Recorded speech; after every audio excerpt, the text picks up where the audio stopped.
Welcome to day 4 of God is a Geek's Game of the Year deliberations, better known as... No, actually, that was going to be too rude for the start of a podcast. I was going to talk about Let's All Take a Ride on Santa's sleigh, but the sleigh is Mick, and we're all riding Mick. But it didn't... You'd have to have listened to probably 100 podcasts this year to really be understanding why that makes any sense. Day 4 is Spoiler Day, which is not to say we're just going to list off a list of spoilers, but we are doing Best Story and Best Moment. Now, Best Story, we will obviously do our best to try not to just deliberately spoil things when we don't have to, but this is a passionate podcast, as 3 days hopefully preceding have taught you, and therefore you know we have to sometimes talk spoilers to be able to talk the game. With me are the same... The butler did it. The butler did it. With me are the same cast of Motley Crew that we've had all week, and I'm not going to try and do it in video order because this is an audio form, so let's just say hello to Christopher White. Hello. And let's just say hello to Christopher Hyde. Hello. And let's just say hello to Adam Carroll. Hello. And let's pretend Mick Fraser's filthy mind is not here. Hello, Mick. Hello. I've left my filthy mind in the kitchen. I'll behave today. I suspect that's an Well, outrageous it depends what lie. we're talking about. We've got best moments coming up. It is. So. Let's just have a quick look back. Obviously, we'd like to look back to 2019. We always do this. Best story. Can anyone remember? I think everyone will remember this. It's trending. Well, thank you for joining us for the Game of the Year podcast 2020. Death Stranding was number 5. Oi! 4th place was Control, which to me feels like that game got robbed. Sea of Solitude, one I didn't play, in 3rd. Gears 5 in 2nd. And A Plague Tale: Innocence won Best Story. Fair. Great game. I'd have put Death Stranding higher. Go on, Mick. Spicy opinion early on. Now, It doesn't matter. That was last year. unfortunately It's in for the Death past. Stranding, despite coming out on PC, it was a 2019 release, so it can't be included in Best Story for Day 4 of 2020's awards. But we have a short list of currently 16 games, which I'm going to just go down them, obviously, but to me it feels slightly stronger than last year's shortlist, but also not as strong as I would like it to be. Mm-hmm. I think there's some heavy story Yes. games in there, Yeah. but not enough of them. Like some of the ones on the list aren't particularly long or that, but one of the stories in this list, which I want to kind of bring up first, isn't necessarily a story of the game, but a story of a legacy. Okay, that's what I think I know which game you're talking about, because reading down it, I've just noticed one. I'm going like, but I'll read the short list. I'll read the short list. So, The Last of Us Part 2, Ghost of Tsushima, Hades, Assassin's Creed Valhalla, Spiritfarer, Half-Life Alyx, Ori and the Will of the Wisps, Marvel's Avengers, Bug Snacks, Astro's Playroom, Cyberpunk 2077, Marvel Spider-Man, Miles Morales. I need to start writing that name down in full, because every time I get to it, I trip over myself. Final Fantasy VII Remake, Yakuza Like a Dragon, Immortals Phoenix Rising, Paper Mario, The Origami King, and you'll note there that I said Mario, not Mario, because a wider audience listens to this podcast other than the other ones. And I say Mario normally, and I'm sorry if that is, you're new and that upsets you, but I'll say Mario here. 16 games. Some heavy hitters there. So who's gonna pull the who's gonna fire their first shot at a cut? Astro's Playroom. Okay. Oh, okay. Blimey. And I think you are spot on, Chris, because Astro's Playroom doesn't have like a particular story of the Astro it has. I was waiting for someone to say it. I was waiting for someone to say it. It's more a story of the PlayStation, and I think that's what's so good about it. Like you go from era to era, and it brings up a load of different things that you forgot about, like certain like the guns and the cameras and all these different bits and pieces, like the pocket PlayStation, all these things, and the way they incorporate the PlayStation into the levels is really good. Astrobot isn't a very long game at all, so the end level with the dinosaur is just fucking incredible. It's absolutely incredible. Like it reminds you of your own memories of playing like certain generations of PlayStation. So playing the PS1, it brings back memories of your time when you got it, and same with the PS2 and the PS3. You've grown up with the PlayStation, and gets you looking back at at the console and in a very kind of interesting and captivating way. So I think it doesn't deserve to be gotten rid of just yet. And I think it doesn't have a story in the game. That's the only issue I've got with it. I don't think it can make top 5 on that list. I don't. Well, it's I get why it's there, but I don't think it can be a top 5. But it doesn't have a story. It's just it. I mean, the celebration of PlayStation, like you say, Chris, is great in the things you see, and also the music and the sounds it embeds in it as well, like in the background, not just the things you pick up. But I don't think we're going to come back to this and come up with more arguments for it to stay. But I think it's going to have a bit more of a chance in the next category. Yes, I agree. But in terms of actual story, it's probably the easiest Band-Aid to rip off now with 15 more to discuss. Adam Carroll's sort of sitting there. I don't know if that's like a steamy look or an angry one. Yeah, this is one of my favorite categories ever, and I'm looking here now. I don't know where to begin. Fuck it. I could suggest a cut real quick. Yeah, well, hey, go for it. We all pretty much said, was it? I think yesterday, Ghost of Tsushima has a shit story. Like we said that, didn't we? We did. I just story wasn't the strong suit of that game. It's got a lot of good points. No, but given how much you like it, I'm surprised you'd remind us that quickly the following day. Because I really like the game, but the story's not the bit I like. I play the story because it's the story of the game. You have to get through it. I think it's a pretty by the numbers. I'd argue there's moments of it that are actually quite bad.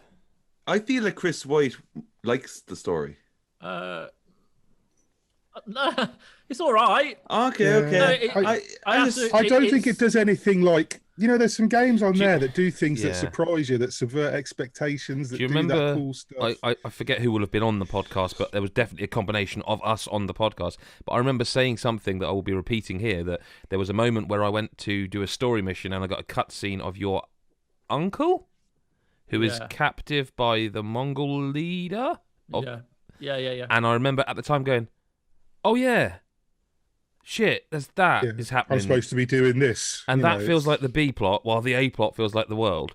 And I go so far as to say it's a bit... Yeah, the story does reach... It's very slow for a long time. Okay. And it does reach a point where it kind of picks up and it gets better, but... I don't think it's a bad story. I just think it's not you play that engaging. Game, you can't play... it's one of those games like Spider-Man where you're quite happy to just explore, and the world's so immersive, the story kind of takes a back seat. So it's not a top 5 story. No. It just isn't. I mean, unless someone's going to stand here and argue that, we can cut it, I think. No, I'm surprised it's gone. It's going to go, or it is gone. Oh, no, I can bring it back. It's just a Control Z, Z, damn it. No, Mario Z, what is wrong with me? I do agree. I think you could chop that. I do think you could chop Astros as well if we're working through some cuts. Okay. That drops us down to 14. Can I suggest one? Yeah. Miles Morales. The silence there is not anger. I think everyone's silent because we all know secretly you're correct. I'm right, yeah. But we don't want it to, because I think it's a similar thing. I think that and Tsushima are similar in that they are both games we all really like. Yep. But when you actually get your critical head on and discuss the story of that game... Hold the beans there a second, all right? Because I wasn't... Here we go. I'm just going to... Because I have no knowledge of this, and I've been pretty vocal on previous podcasts about it. Speak to me. Marvel's Avengers. Wait, are we just parking my weapons? Right. We're parking your 1 second, Chris. I'll come back. I would posit this issue, and I will just throw this out there, and we'll see how this goes. We've got 2 games on here. Marvel's Spider-Man, Miles Morales, and Marvel's Avengers. I'd actually posit that I think maybe Avengers has the better of the 2 stories. That said, I don't think either make a top 5, but I think Miles Morales gets lost in itself at the end, and I think Marvel's Avengers, unfortunately, is one of those I'll never see the end of because the gameplay didn't pull me through enough. See, I finished the story in Marvel's Avengers. I haven't finished the story in Miles Morales because I just haven't had a chance to get through it yet. Right. But I think, like the story in Marvel's Avengers is good because it's an original story. It does some good stuff with the characters to a point. I don't think it ever pushes it past what you expect to happen. Like there's no real shocks in there.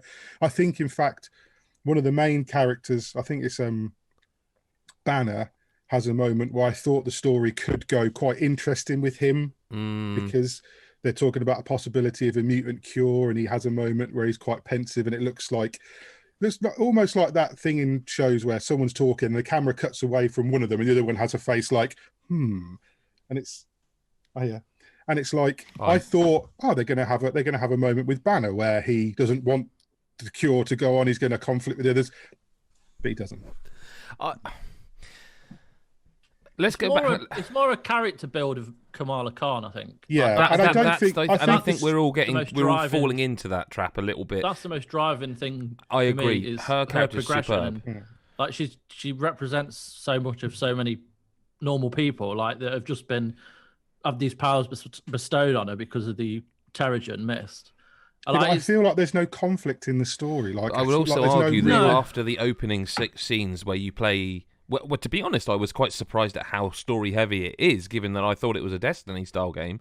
After you do get to the sort of aircraft hangar thing, after you do get to that point, it very much becomes here's a cutscene that's a bit wishy-washy or some flavor text, but to conjure it, you going out into a world and kind of meleeing through everyone. And I'm not saying it doesn't come back, but I am saying that there's 14 games on this list that I think probably every single one of them has a better story overall. Like it's important to remember this isn't best moment, it's best story overall. You'd be fair to cut it.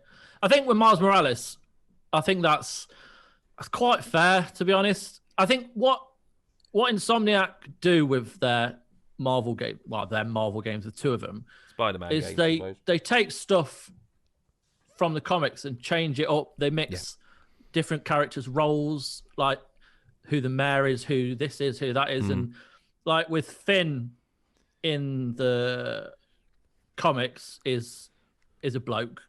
Like his dad, Miles' dad, isn't dead.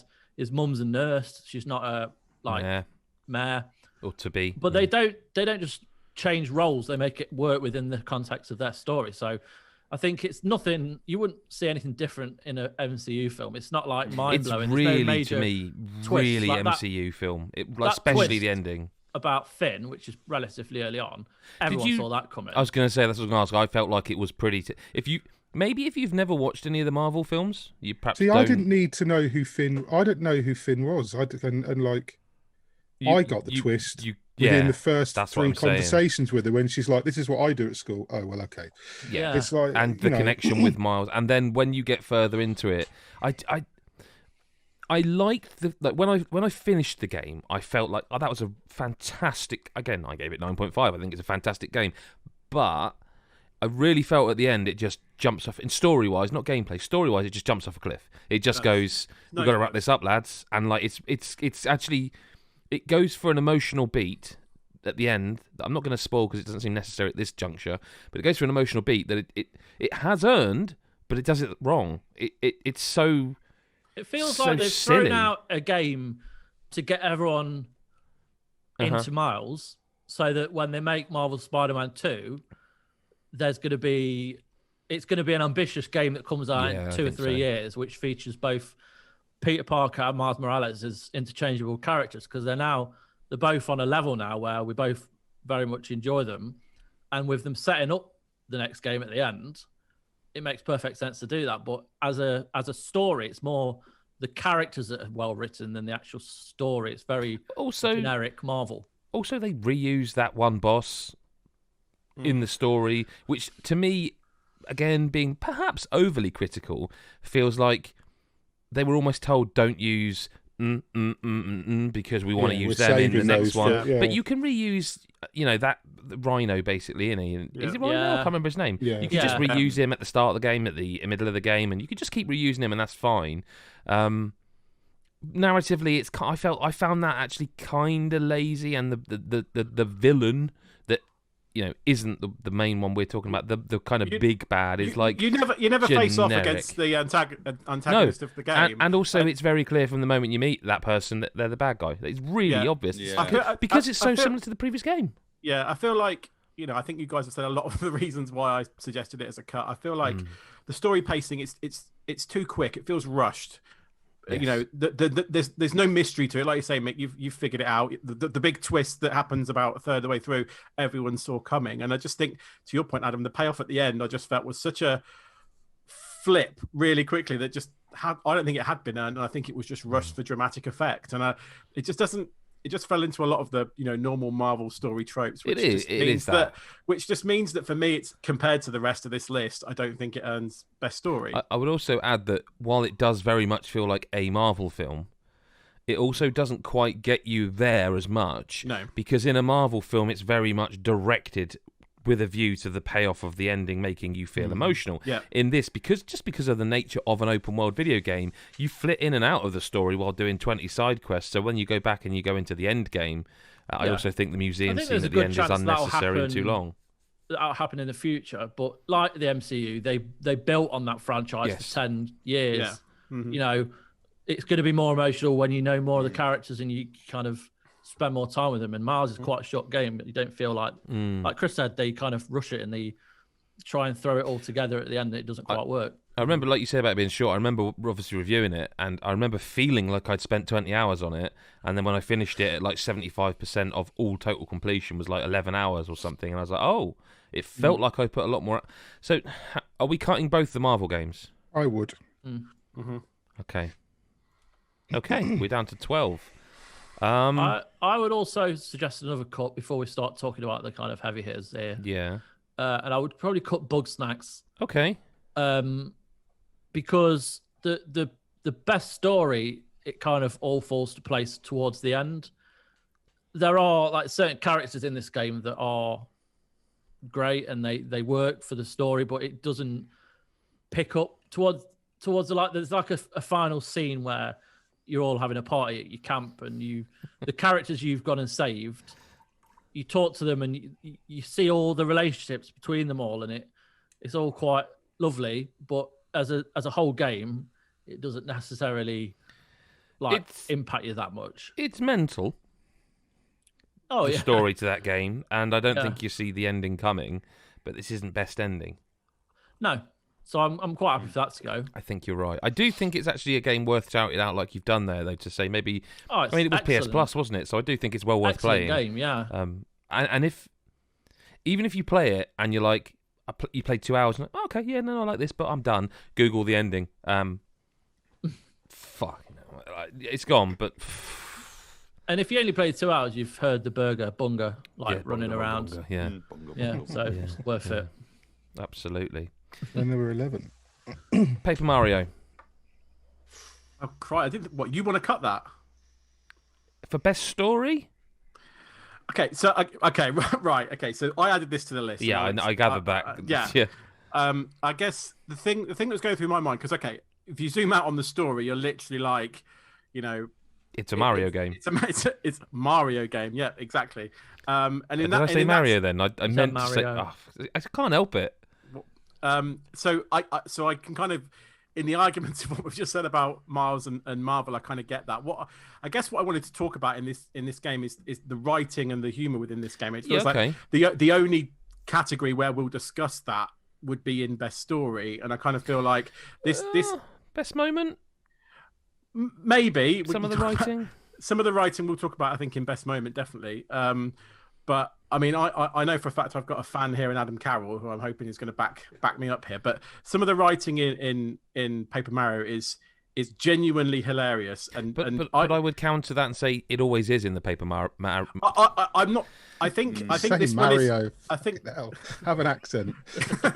I think this one feels like a bit more of a return to form though than some of the more recent ones. But I mean, we can argue whether that's. I think when the Paper Mario games, whatever one you play, I think one of the standout aspects is always the writing, not the story, but the writing, and more than anything. And I think maybe you have to be careful. it's because they use language that you wouldn't expect Nintendo to allow. Like, there's some risque jokes in there, and you're like, ooh, that's a bit cheeky, joking about a big old sausage or something like that. Yeah. And they don't do that. I'm just, for example, I think I totally agree with you. The best writing, I would say this has got. In fact, Paper Mario. I'm actually ruined it myself now. I'm like double thinking myself. But the thing is, as a story, I'm actually sitting here trying to think. I finished that game. I did lots of it.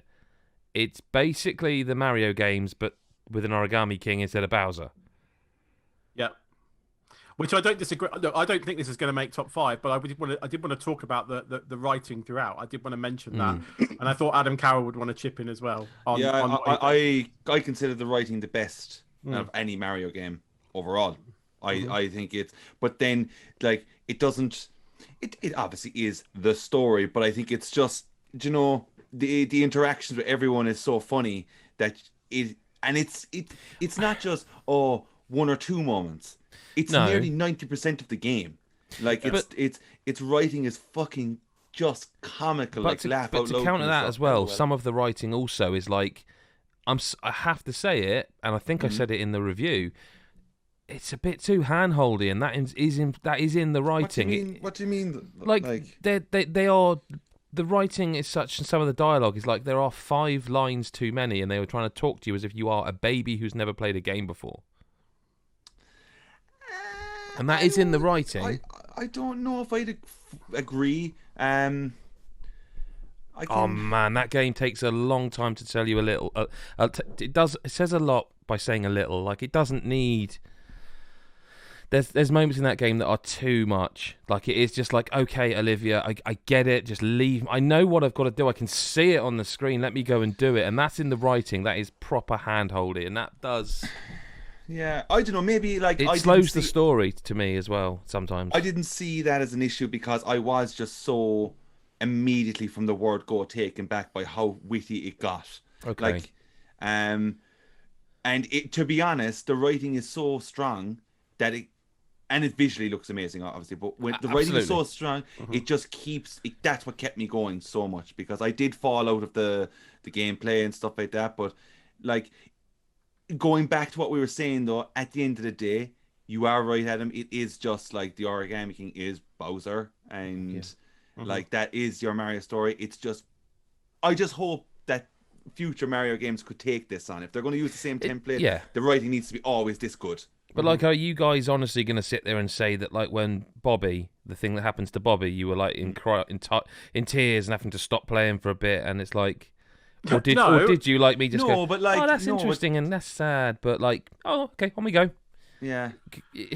No, I'm to be really clear, I'm not suggesting this makes top 5. Okay. I'm not. You just wanted to give it its dues. I wanted to give it because I think it's the only time we'll probably talk about the writing. Maybe in Moment we'll talk about it as well. And I think, to Adam's point, I feel like it is genuinely funny and witty throughout. I agree. And you're right. It is the only series it kind of takes those chances, and it's not too serious with fairness himself. To that, what it'd be a bit difficult to put. I don't want them to start putting like cutscenes in like Super Mario 3D World games. Like, I'm quite happy with, here's the short cutscene set up, and now you're playing a platform game. Don't, for the love of God, take that to mean I'm like, oh well, I will. Where's that? Why haven't we got this Paper Mario dialogue in Super Mario 3D World 2? You know, no. So I don't know where else they would add it. Yeah, I just think it is deserving to be mentioned, definitely within here. Not really probably for best story, but it's just, you have to acknowledge its writing, because there is, like, even if I look at, I think what Paper Mario has shown, this one anyway, the Origami King, is that Nintendo are very capable of writing genius stuff and delivering it in such a well kind of manner, whatever. But like Luigi's Mansion 3, for example, was also funny, but it was just lacking dialogue. And I think, like, there's things like that I just want Nintendo to learn from it, because they can. Yeah. It's just amazing after all these years. Was it 35 years now we've had Mario? Yeah. Like, that they can still take that basic template and make it that funny, and it's worthy of a mention, definitely within this list. But it's not top 5. Okay. So are we cutting it? It seems it's Chris I think Hyde so, or Adam Carroll who would be. I've got no. There's some Yeah. tasty cuts that are going to have to come after it. I think so. Yes. There can only be 5, so are we? Yeah. We're So, cutting. yeah. Okay, it's gone. I think so. Gone. Yeah. I have one that I want to know about. Okay. Adam Cook. Oh God, I Tell know what me you're going to ask about Ori and the. Oh no, that's okay. No, that's Chris. That's Chris Hyde. He reviewed that. He can tell you about that. I need to save my energy for one. Yeah, I'll pass you that grenade in a minute. Because I know the last story was quite emotional, wasn't it? Yeah. I haven't played Will of the Wisps much, but I played the one before, and I remember it being quite a. Can I just before Chris gets into it, and it makes sense for me to say this now before he starts to defend it. I'm just going to say I think Ori and the Will of the Wisps needs to be cut because it's a beautiful game, an emotive game, but in terms of the story. Isn't it just like emotional at the start and then emotional at the end? And it is a story about going just from a platform game. Yeah, well, a Metroidvania style one. Yeah, and it is a fantastic game, but. You've kind of summarised what actually I was going to say. Sorry, Chris. No, it's fine. Like the opening of the game is very emotional. There, I forget the name. Is it? I want to say Ku. Was that right? Is that the name of the bird? KU. KU. Yeah, I think we'll call it. It Ku. doesn't sound right, but I think it is. But I'll there's a Google blue. it. Yeah. So that's quite emotional. So what happens is, yeah, you're right. Okay, cool. Yeah. Ori and Ku go traveling together. There's an emotional story at the beginning that kind of follows on from the end of the first game, and then Ori and Ku go traveling together, and then they get separated, and Ku's feared dead, and then there's some cutscenes that imply that it's not doing very well. But the thing for me with this story that I think means it does have to be cut is the nature of the way the game is built is that you have that setup at the beginning, and then to Adam's point, it becomes Metroidvania, and you literally go, right, here's 4 different things you can now go and do, and then you come back at the end. And because you can kind of do them in any order, it kind of loses the kind of plot progression until you get to the end when you've done all those things. And so, whereas if it had been, I guess, more linear, you could have had, right, here's plot device 1 and then 2, and they flow in order and things progress, and you can have arcs and stuff. Whereas there's different things that happen, and some of them, are, there's characters that you kind of care about that end up not making it, or things like that. But you don't get drawn to enough of the characters. So I don't think in this game to really care about them enough. And then the ending is dramatic, and the very end. And I'm not going to spoil the very ending for the purpose of this conversation.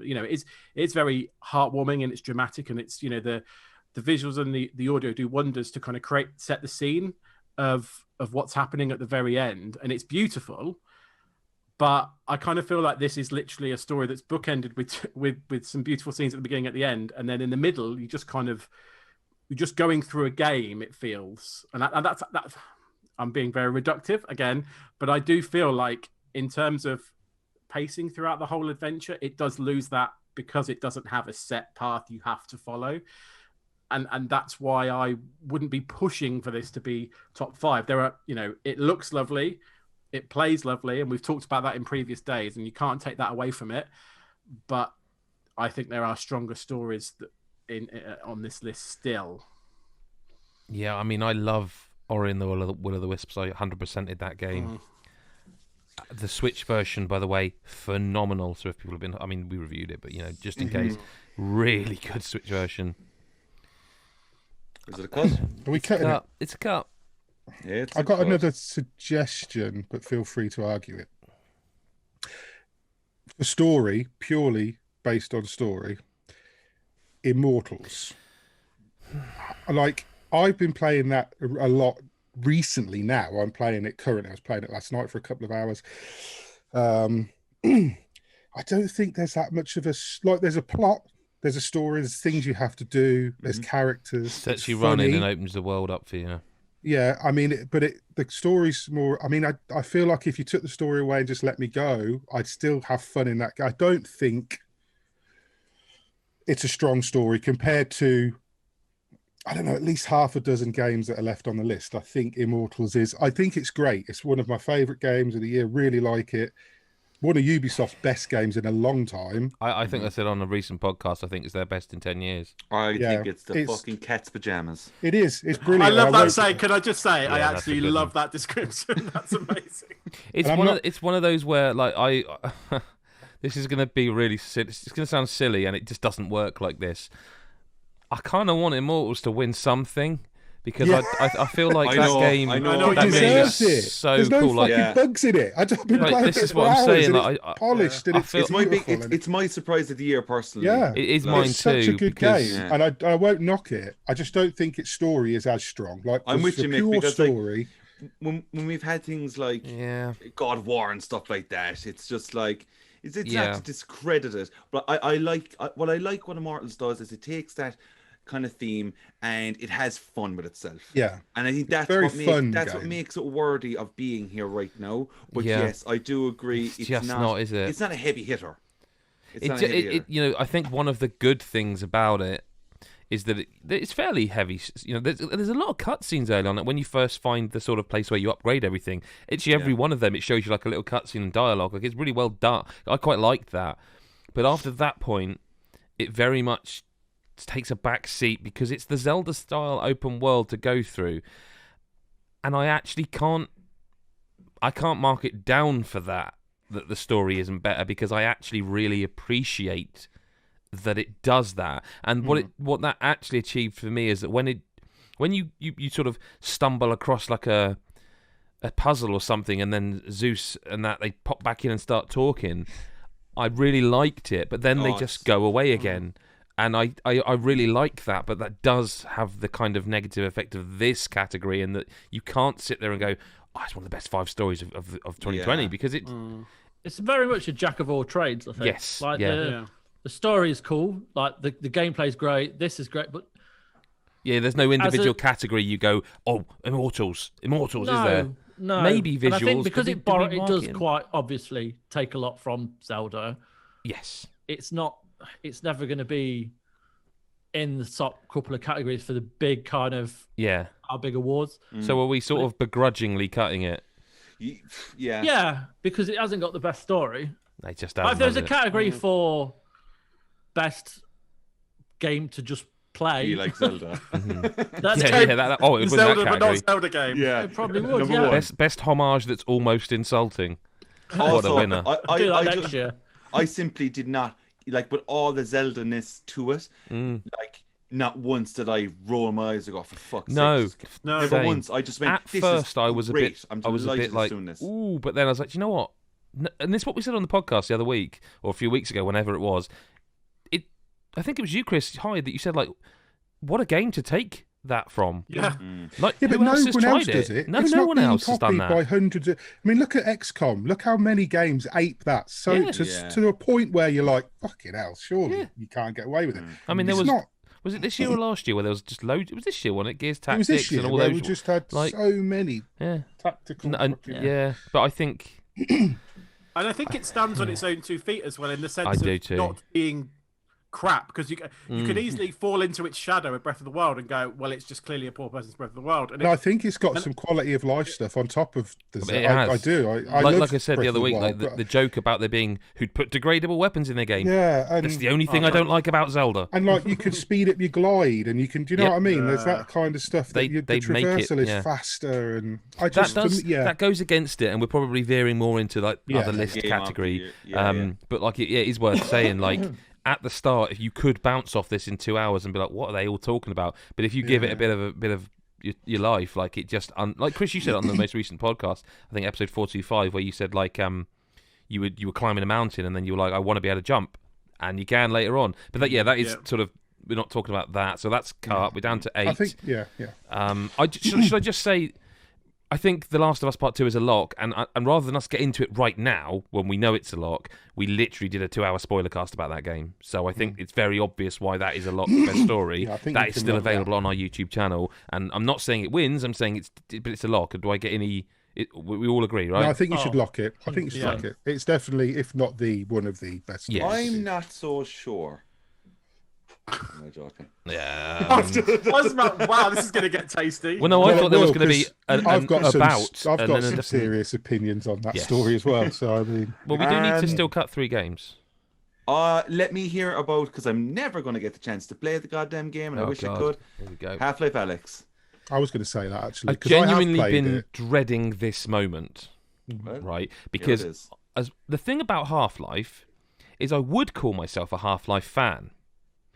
But if you've played it in the last 15 years. Exactly. So, Half-Life Alyx is the game that no one will get to play because it's too much of a barrier to entry. Half-Life Alyx confirms Half-Life 3. It confirms Half-Life 3 is coming. Yeah. The end of the video game. At some point in... It doesn't matter. Century. It is the only... Is it solely VR, by the way? Yeah. Yes. Oh, yes. It's the best as well. It's still the best VR game I've played. So how much of Half-Life do you guys remember? Gordon's got glasses and a crowbar. So I remember something called... do you remember the G-Man? Radiance Aperture, is that what caused the... What about the G-Man? I just remember what about the G-Man? The story details. G-Man, yeah, the skinny dude with the... Yeah. He's back right near the end of this. Black Mesa. Yep. I thought it was Mesa, but that's fine. Mesa. I don't know that because of the sheer distance between the last game and this one, that I've got the chops to succinctly explain what is happening here. Half-Life Alyx does time travel of sorts, changes the past, literally Half-Life 2, Episode 2. You go back to the end of that game, and... Yeah, I remember what happened. So heavy spoilers now, okay? Yeah. At the end of that, someone dies, okay? Mm-hmm. They're not dead anymore. They're back to life. At the end of Alyx, the person who dies at the end of Episode 2... the history has been rewritten. Time travel has happened. A wish has been granted, and that person is no longer dead. Then, do you remember Dog? The robot thing? Dog appears, and he's got a crowbar. And he hands that crowbar to the person who was dead and is no longer dead, who then passes it to Gordon Freeman, saying... we have work to do. It is literally not a reset. They've set themselves up to be able to change what they want to change. They have made Half-Life 3. They could do anything and nothing and everything. I'm the only one who's played it that far. Yeah, I haven't finished it. No. And it kind of means nothing if they don't announce Half-Life next.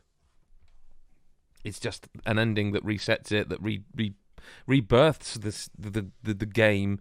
I don't think it means Half-Life 3 will be VR. I actually think it won't be, or whatever Half-Life episode, maybe it's episode 3. But I don't. I'd like think them to retool Alyx somehow. Half-Life 3 better not be VR. I think they could retool Alyx somehow. It should be compatible.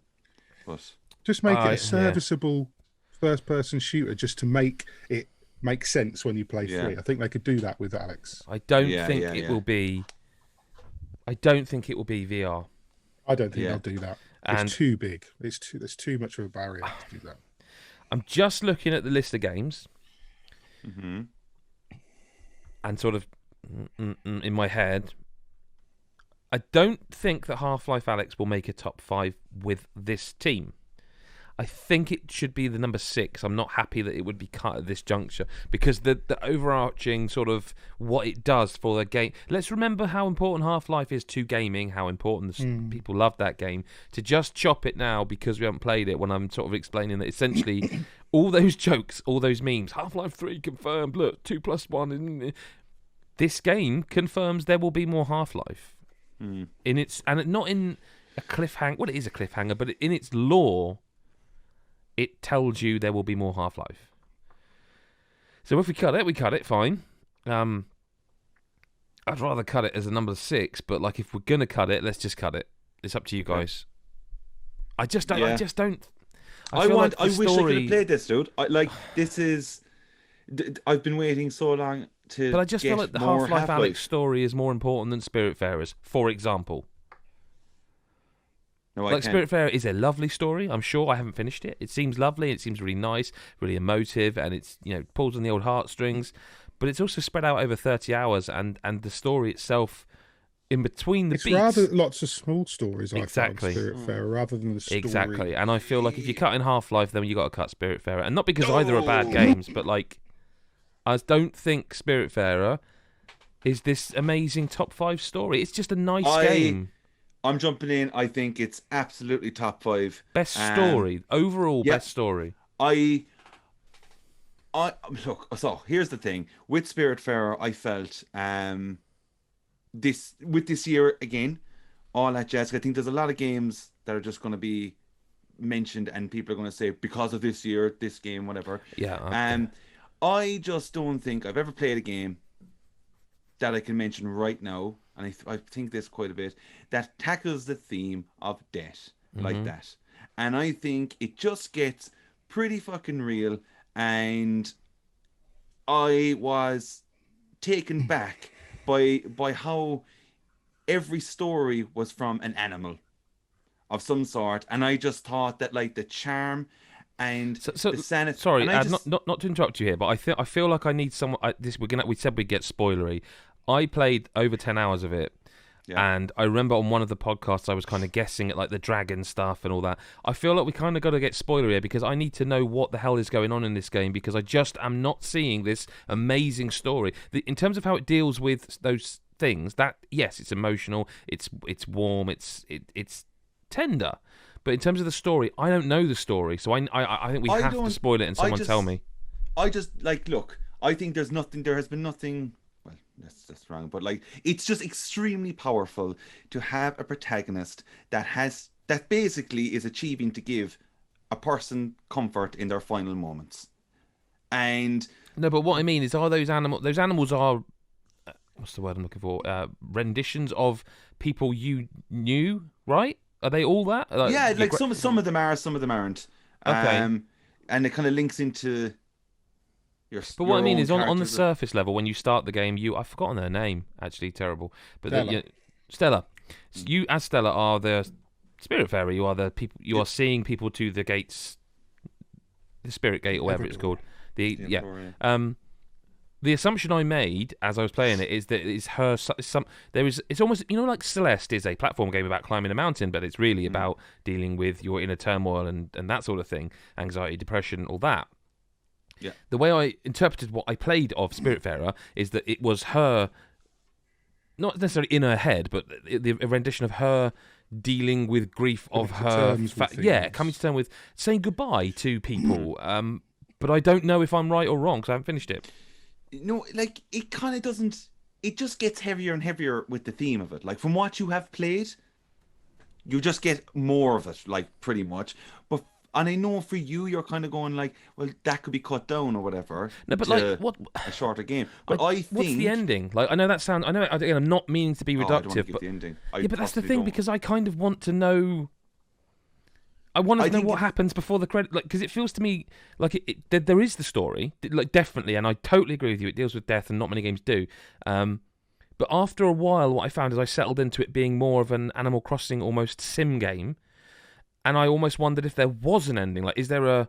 You know how Animal Crossing, for example, does the credits when you listen to a KK Slider song, and it's like that's the only way they can show you credits because the game hasn't got an ending.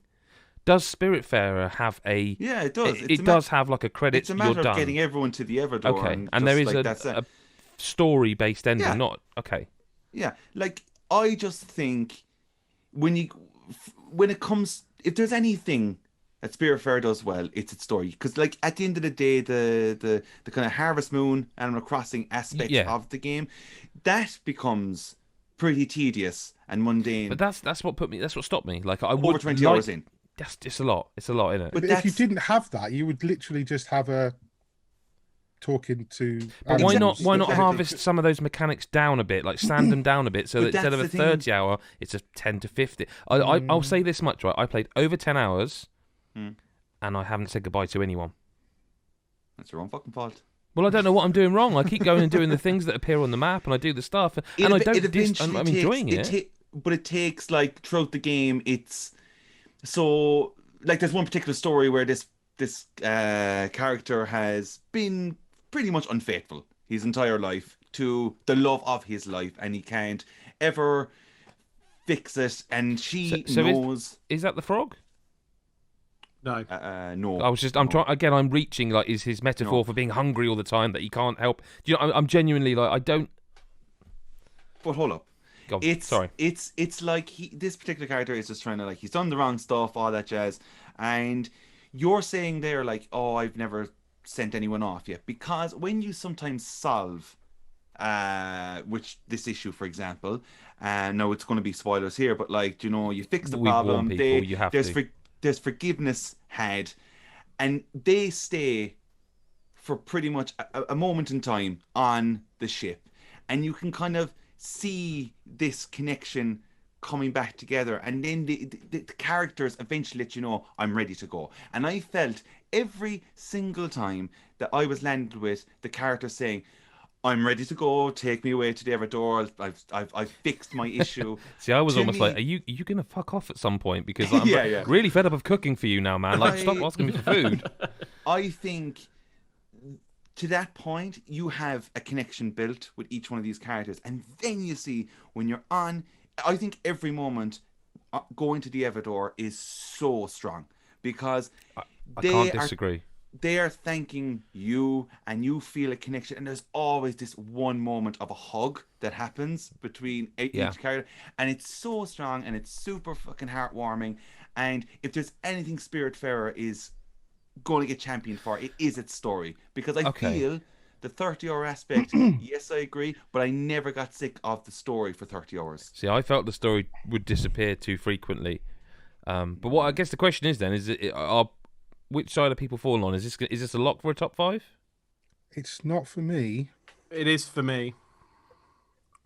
I've let Adam speak eloquently, but I kind of agree with everything he said, to be honest, about Spiritfarer. The problem listen, we're all friends, and this is not attacking, but I'm not hearing anyone talk about the story of this video game. The writing I don't know what the story of this video game is still. The writing and the concept is spectacularly done, but I guess for me it's like, I need it spoiled. I hate to say this, I need someone to spoil this game, and I will get right on board if it's what it. I don't know what is going on in this game, because I haven't played enough, but I have played enough to the point where I'm like, it feels like instead of being a story game, that takes a back seat, and it's a mechanical, like. But if I was to tell you, Ed, straight up how it ends, you still would kind of like, because you haven't played enough of it to be emotionally connected with each character. No, so I like the characters. I do. Yeah.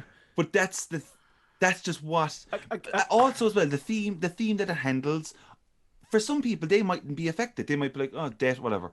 Like, do you know, I am a person, and I'll openly say, who is very, very scared of all that. And I agree. Same. I've had first-hand touch of it. You know what I mean? Like, I've been there.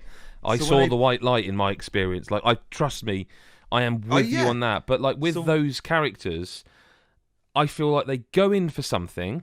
Mm-hmm. And who was it on the podcast? Was Nick? I think it was Nicola was on the pod, and we were talking about I think it's the grandma, the snake, who like the dragon.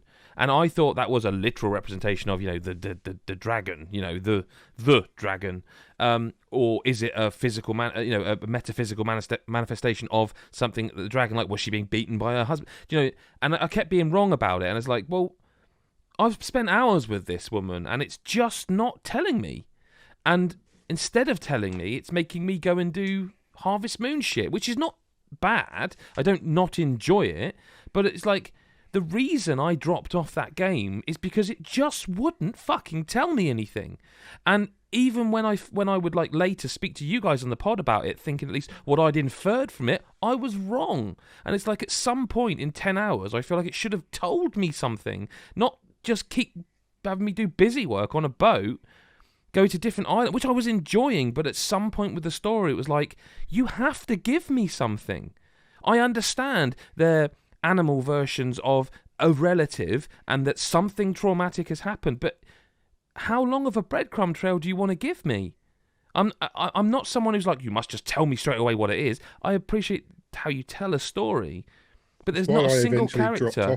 That's what I'm saying. There's not a single character that I ever felt just fucking told me. Like the dragon, it just keeps coming back. It's like, okay, this is the 10th time that I've jumped across this dragon, taken the barnacles off it. Yeah, warts off. I've taken them off, and every time she just goes, yeah, and then she walks off and goes and does a song or so. And it's the same with every character I encountered. Like the frog would be hungry, so I'd feed him, and it's like, but there's something to this.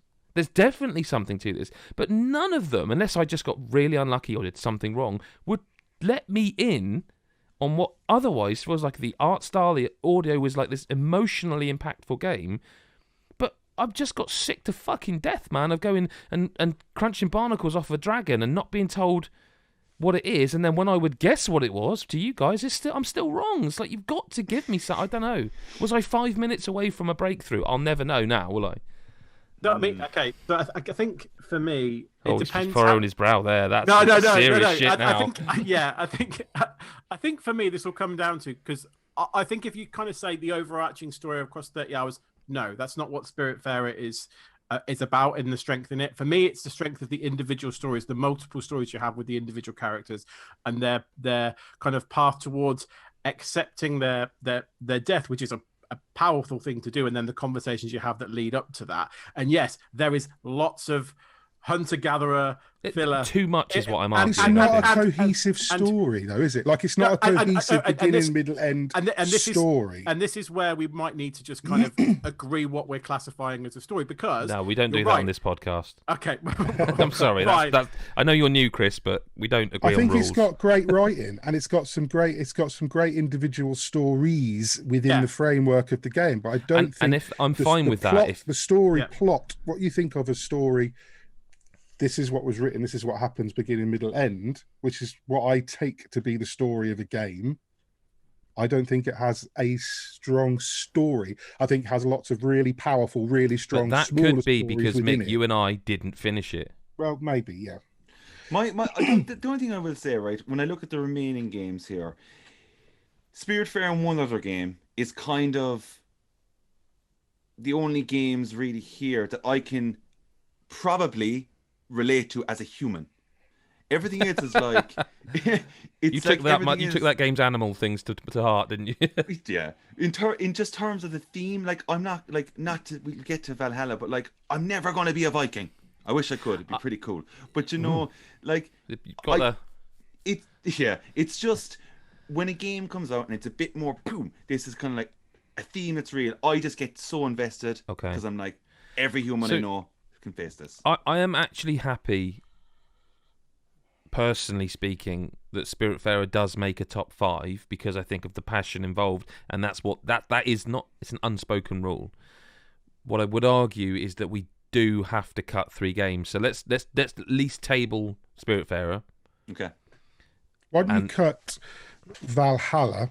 Okay, see, I would have gone for Valhalla earlier, but I thought that was a game that Adam, that Chris, that you would no way.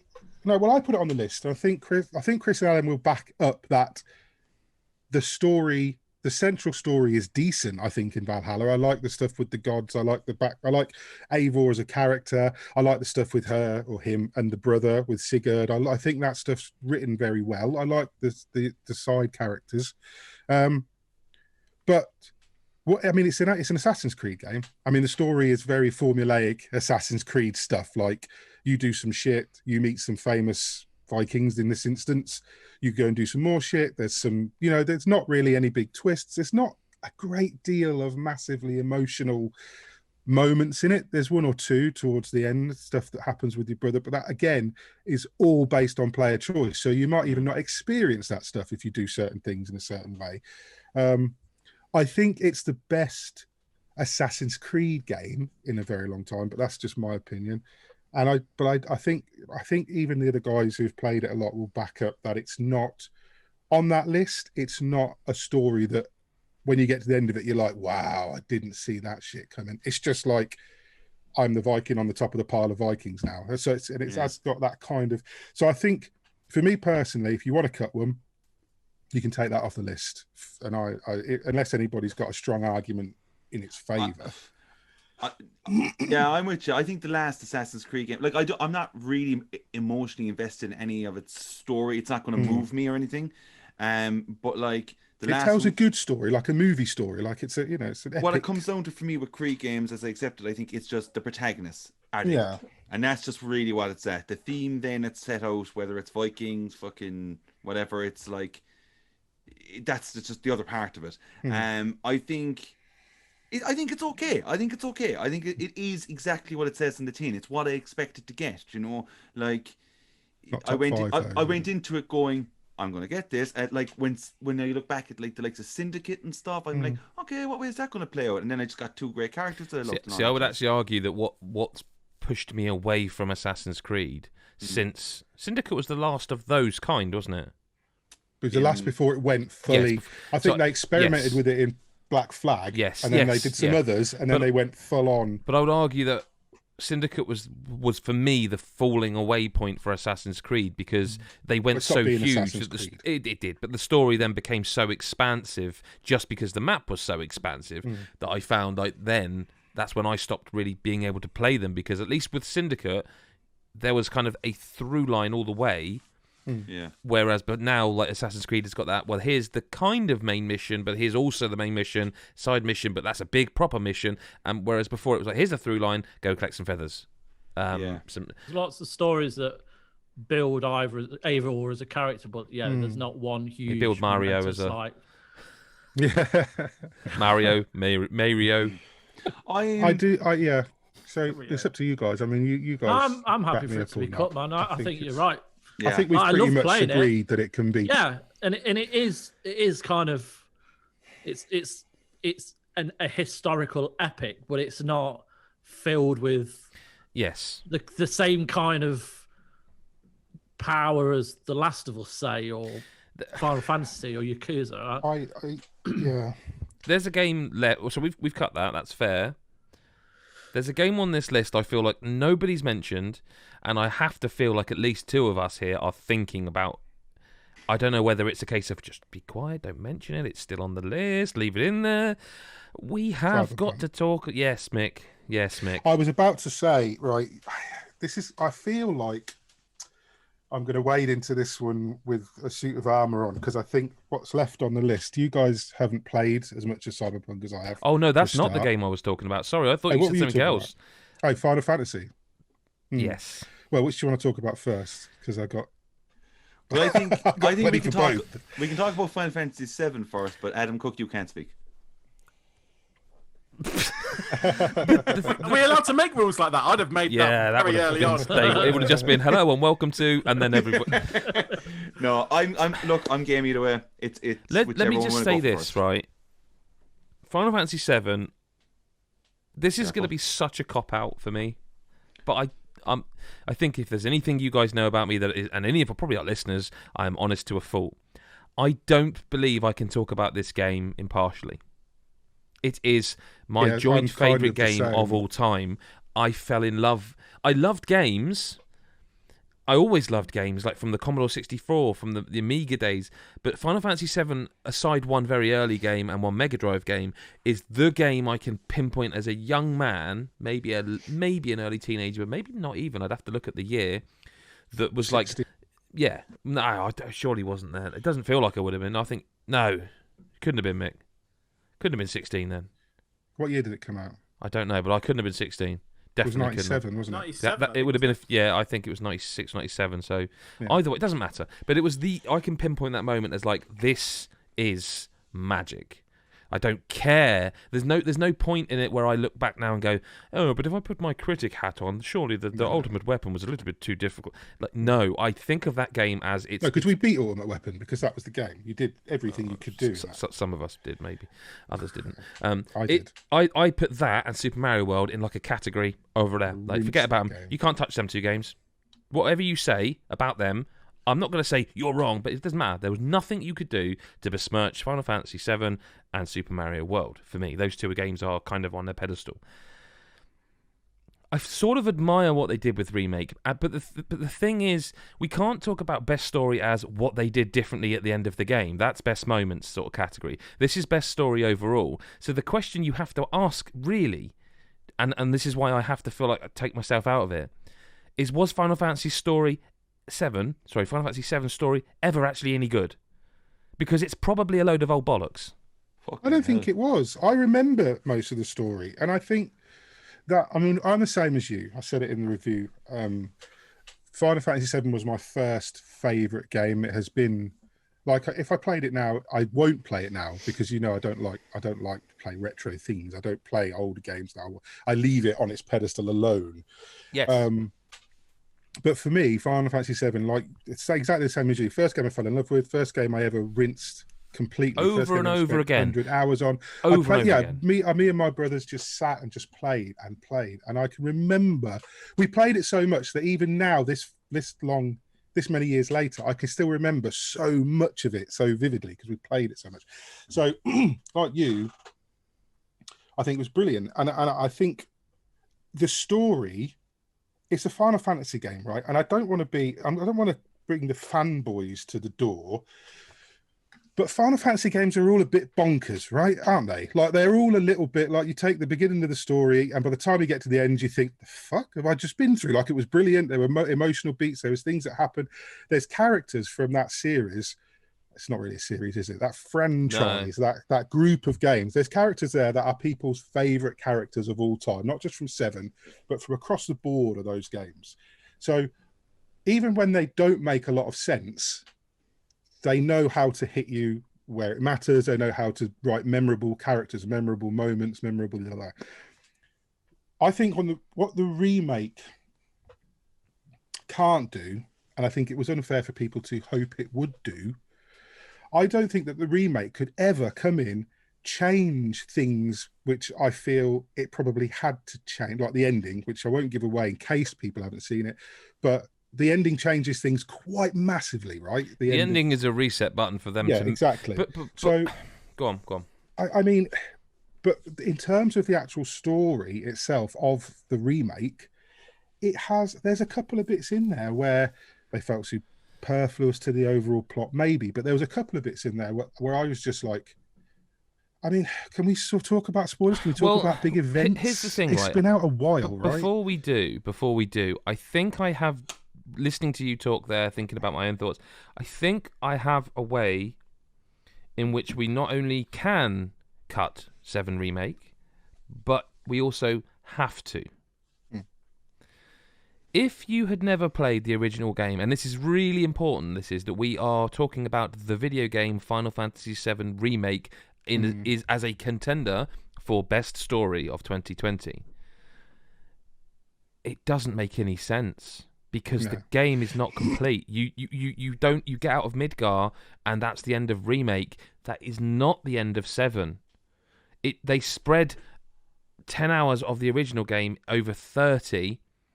If you had never played the original game, this makes no sense whatsoever. You don't meet even half the characters. You don't even get halfway through the game. There's moments in Remake as well where stuff just happens. Like, that's what I mean. People would just turn the guy on the motorbike that I've forgotten the name of, the new soldier guy that I actually thought was quite cool and interesting. You fight him once, he comes and helps you later, and then he's gone again because he'll come back in Remake 2. But as a video game story, because it's the first disc essentially of the original game, it makes no sense. No sense. It is mental to think about what that game is as a standalone product, and we have to cut it because of that. It's got its moments. It's got its emotional moments that got me a little bit. You know, the stuff near the end with the big, like the Barrett thing. And that was truly shocking. Truly a shocking moment, and I think I was ahead of you at the time when we were both playing that, and I was like, what the fucking hell is going on? This is not my Final Fantasy VII.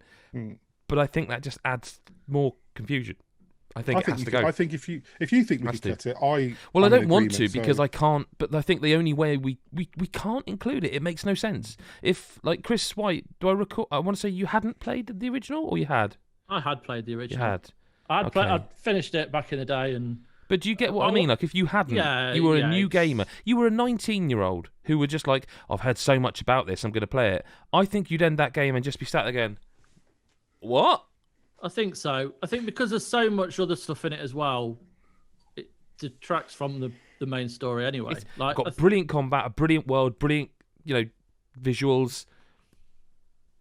it's a great game, but it's not got a great story because it isn't. It's not a finished story. It's the first disc with then something tacked on the end to make it changeable. Yeah, I think you could cut. I think you could cut 2 and leave us with 5, and then we deliberate. What's the other one then? You're not going to like me, but you're going to say Hades, aren't you? I'm going to say Half-Life, Alex. No, because I said if it made it to 6, which it would do. Adam, I've cut Final Fantasy 7. Are you?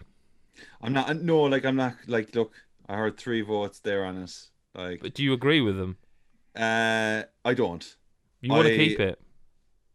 I really do consider this top 5. I can completely understand what you're saying, but at the same time, I don't think it's fair. I don't think it's fair to say it's just not finished. We just. But it literally isn't. It ends on a cliffhanger. At the end of the day, do you know?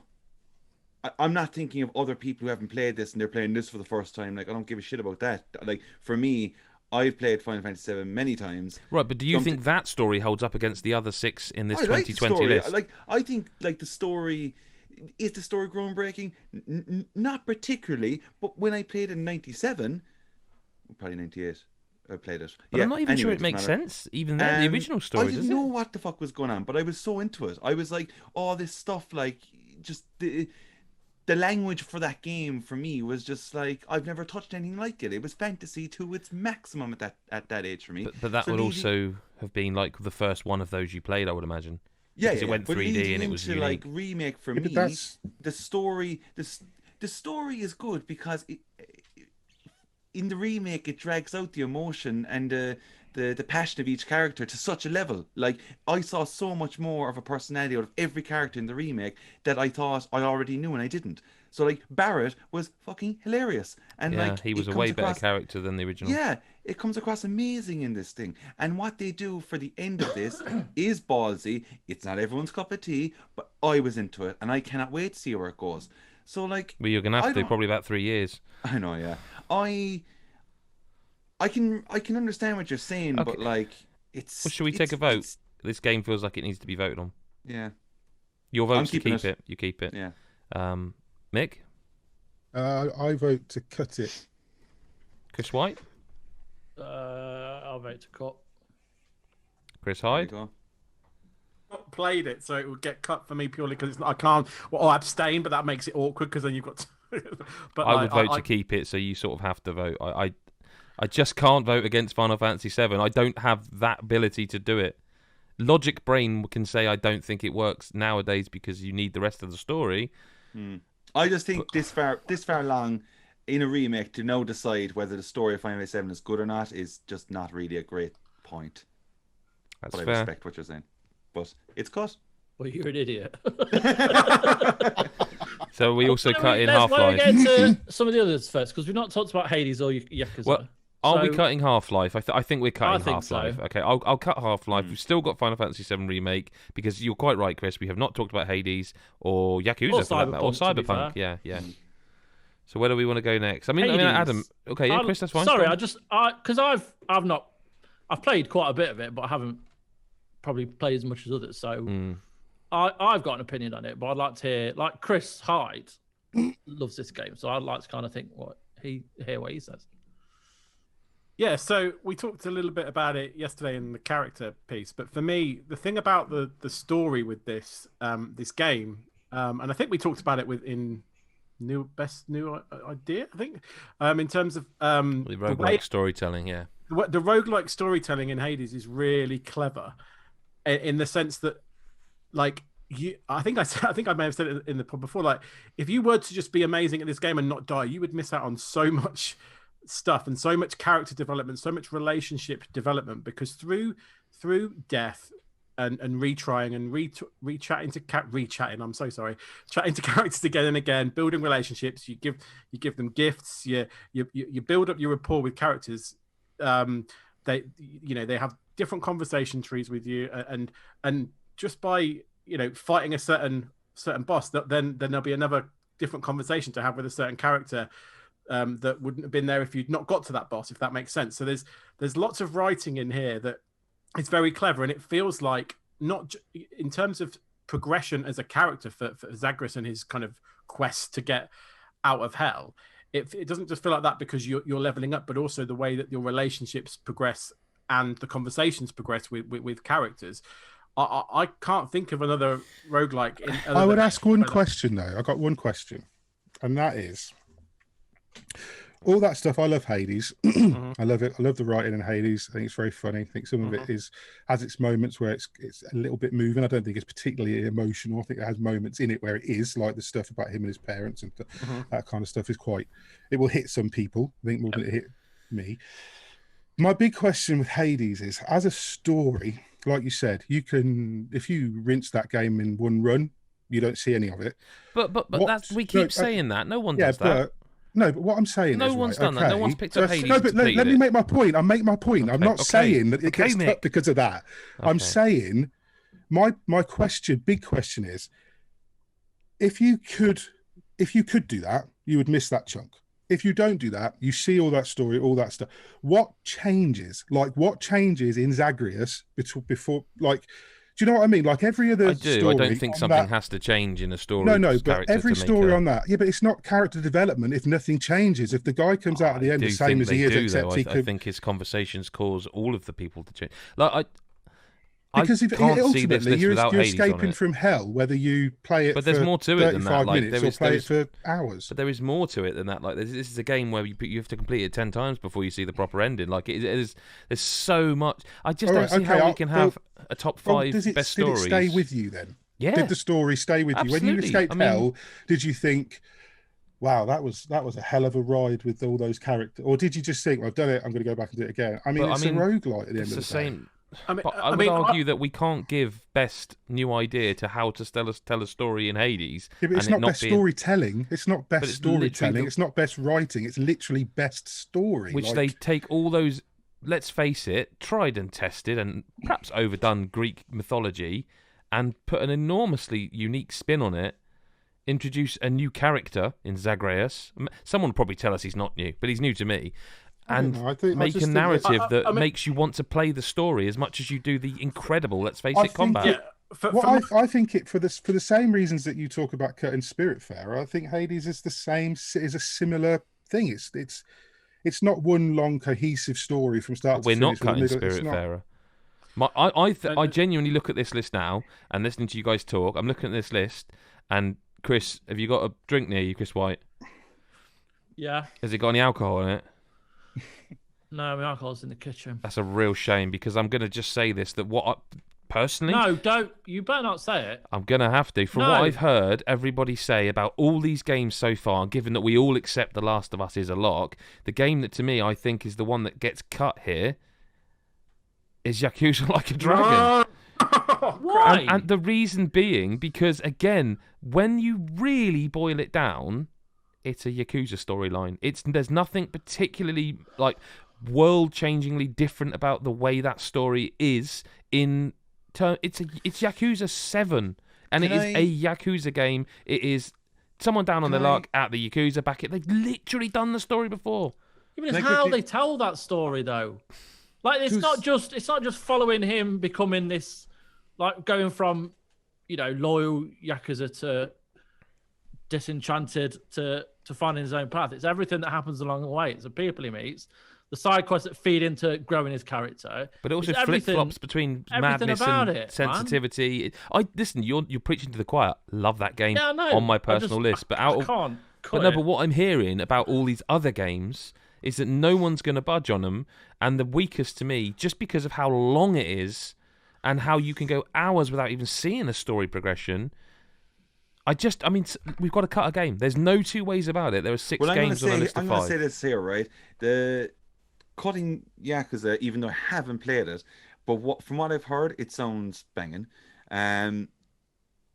If we just were to go back to Final Fantasy, I personally feel that I'm the only one who's really, like when we were talking about the story there, I'm the only one who's really kind of like just, I understand it's kind of a bit fucking stupid, but like, I like it because I've just grown up with it. And that's my thing. And I don't think, as I said, saying that trying to determine whether the story is good or not for the remake is just weird to me at this time of the game. Like, Adam, I think like you'd be more passionate about Yakuza I think it's kind of mad. I'd cut Spiritfarer. And I'll be honest with you, I have no strong feelings about Cyberpunk. We haven't discussed Cyberpunk. We will have to, of course. But like, I know mixed feelings on Cyberpunk, and I would agree that the writing is in parts superb. I also think some of it is fucking dreadful. Like, they've clearly got a B team that handled some of it, but the story, I can't speak to because I haven't finished it. But also the story parts I have played were engaging. The problem I have with Cyberpunk 2077 as a game, and we'll absolutely get to that, is nothing story related. It is that the game is, I'm sorry, and I'll be the one to say it, and may the wrath of the developers be on me, the game's been released in an unfinished state.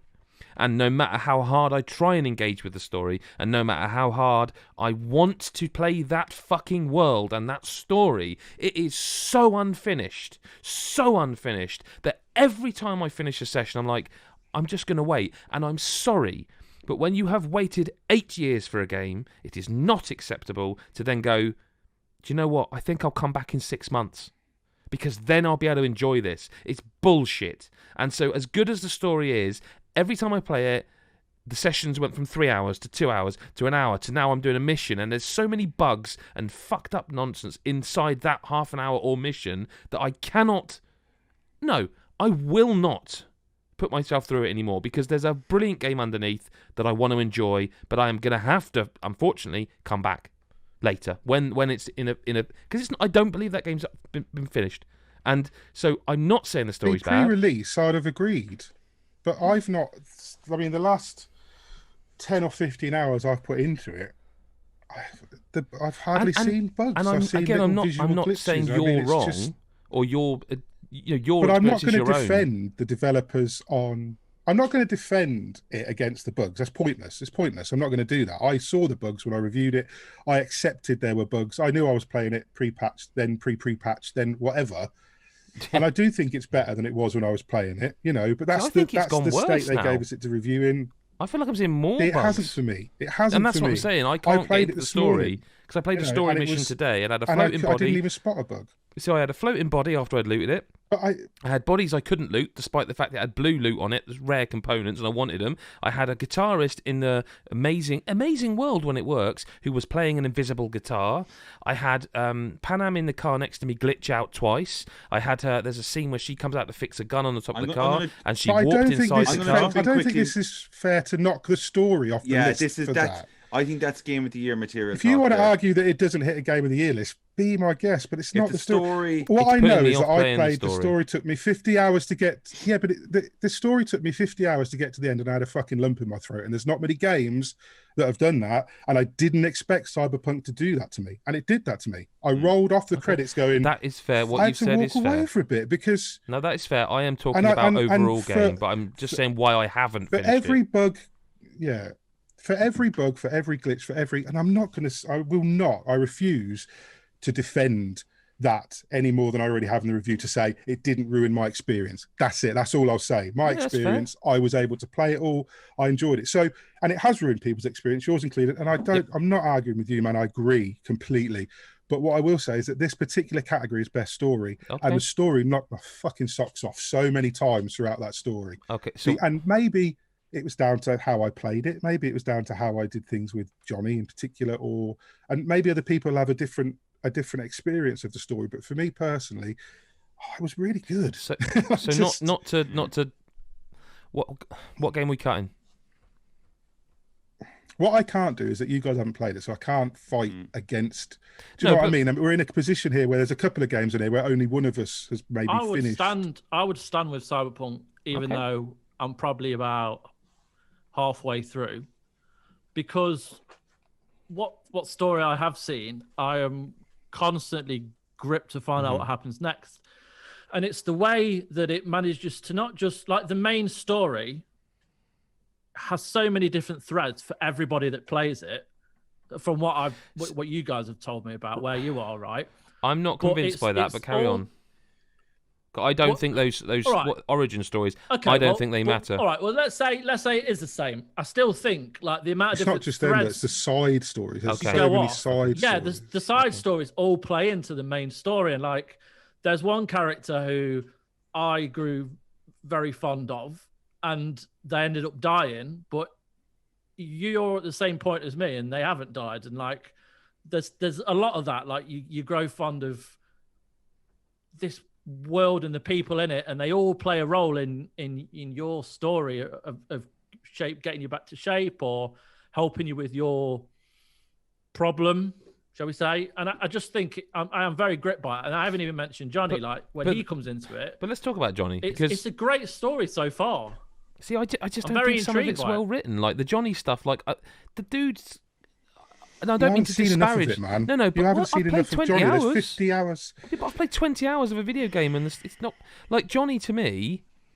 Like, was he written by two different people? Because, and this is not meant in a disparaging way, but and I know there's reasons that it could be this is exactly the case, but it's almost like he's got schizophrenia because he flip-flops from as if he's two different people, and I just don't see this. He does that once. He only does that once, and then the rest of it he's impulsive. Not in my story. Yeah, he does that one. In three times in 20 hours. You've seen, man. No, I mean, I have not seen the same. No, because in 20 hours, 3 times he's decided whether he likes me, doesn't like me, or likes me again. And it's like almost like you want to say to him, dude, you're stuck where you are. You fucking make your mind up. But look, if that is on the list, that's on the list, and Chris is backing him up. So what's the game with the least votes? Who has played Yakuza? Both Chris's and Adam. And myself, yeah. Yeah. Okay.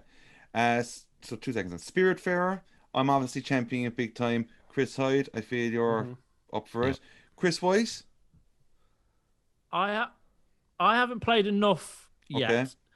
I've played about 7 or 8 hours, I would say. I would put this on the list above Hades. Yeah, because I like the same things that Adam likes with the story so far. Yeah. Go on. What I'm hearing overall, I didn't mean to cut you off or anyone else off. What I'm hearing is we all agree The Last of Us is a lock. I feel like Spiritfarer and Cyberpunk are locks based on the sheer passion from the people involved. I feel like that means that the remaining 2 spots are between Hades, Final Fantasy, and Yakuza. But I feel like the Hades power, the emotion behind that, I think puts that on the list, which is why I said originally that I don't like it, but it feels like it's Final Fantasy or Yakuza on the list. And if I'm wrong, say I'm wrong, and we'll go back round again. But that's I can't see Yakuza. Yakuza deserves it, man. I think the story is excellent. It's a similar story, but it's the way it's told. I wasn't feeling the excitement on Final Fantasy from anyone else. I feel like I was the only one really giving it a bit more passion. It was agreed to be taken off. You're until right. I started talking. Yeah, but that's the passion. I know, but I do the Yakuza franchise is just bananas, and I think from what I heard with all the references to Dragon, it sounds like. I mean, man, I wouldn't be happy to see Yakuza go, but it felt like it was the only route forward. If you're happy, well, Cyberpunk I haven't played enough of. Spiritfarer I just love. Hades is quality. Yeah, it's probably going to be Final Fantasy. I think the passion is in the other ones. I've deleted Final Fantasy VII Remake from the list. There it is. It's gone. All right. Now we've got to order them. Just got to pick I mean, I almost want to just say, we just do the next list and come back. I think you can put Cyberpunk at 5. I'll defer that. I won't argue that it goes higher than that because by sheer dint of you guys haven't played as much as it. I'm passionate about it, but you may well have different experiences. Chris is backing you up, and I feel like, well, unless Mr. Hyde is more passionate about Yakuza, it feels like they're the two fighting for 4 and 5. Yeah, I mean, because I haven't played Yakuza, so I do think you would like it because I really want to play it. Yeah. I think that in your head you think of the Yakuza games as this kind of Japanesey thing. Well, I remember a few years ago looking at one and somebody saying, "I don't think you'd be into that," and I looked at some gameplay and was like. I don't think you'd perhaps be into the others, but this being literally a turn-based JRPG, I feel like would be, and I think you would love this. It's similar to the Cyberpunk, the way the world's written. The humour sounds amazing. If you don't want to play that game after we finish Best Moment, then I'm not with you. I want to play it now, so it's safe. Yeah, no, I think. But then, so are we in agreement there? Then at least that it's 4 and 5 is between Cyberpunk and Yakuza. quite like the list as it is. I mean, that's just me. I do. I think... I really hate that list, quite honestly. But actually, no, I don't. It's not my list. It doesn't matter. I have reservations about that list. Actually, thinking about it. Let's go around the room and ask what number 5 is. Okay. I'm going to say. That's pointless saying that, so I'll say Cyberpunk. I was going to say Spiritfarer, but there's just no way. Chris Hyde? Cyberpunk. Mick Fraser? I don't know why I keep saying your surname. You're the only one who's not got the same name as everyone else. Mick? Since I can now, I'll say Yakuza. Okay. Adam, Carol? Oh, like 2 games I haven't really played. Fuck it. Flip a coin, man. Don't do that, please. Yeah, I know. Sorry, Mick. I'm gonna probably say Cyberpunk for now. It's fine, man. This will be interesting, though. Chris White.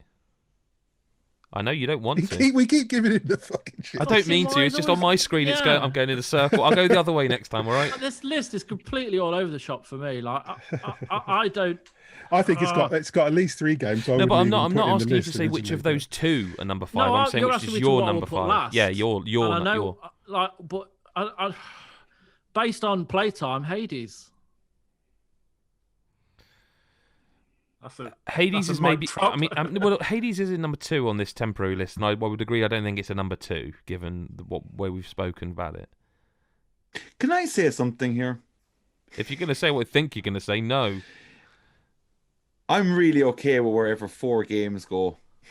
Okay. Like this, like I know that's kind of like the cop out. Let's drive on kind of answer. But that's why I've sort of not gone. Well, we can all agree that this is number 1 because once we do that, then it sort of makes the rest of it. But what's the fucking point? But that's not. You know, I mean, the one that this is bad for the listeners, but the one that's number 1 on the list right now is the number 1 with a bullet for me.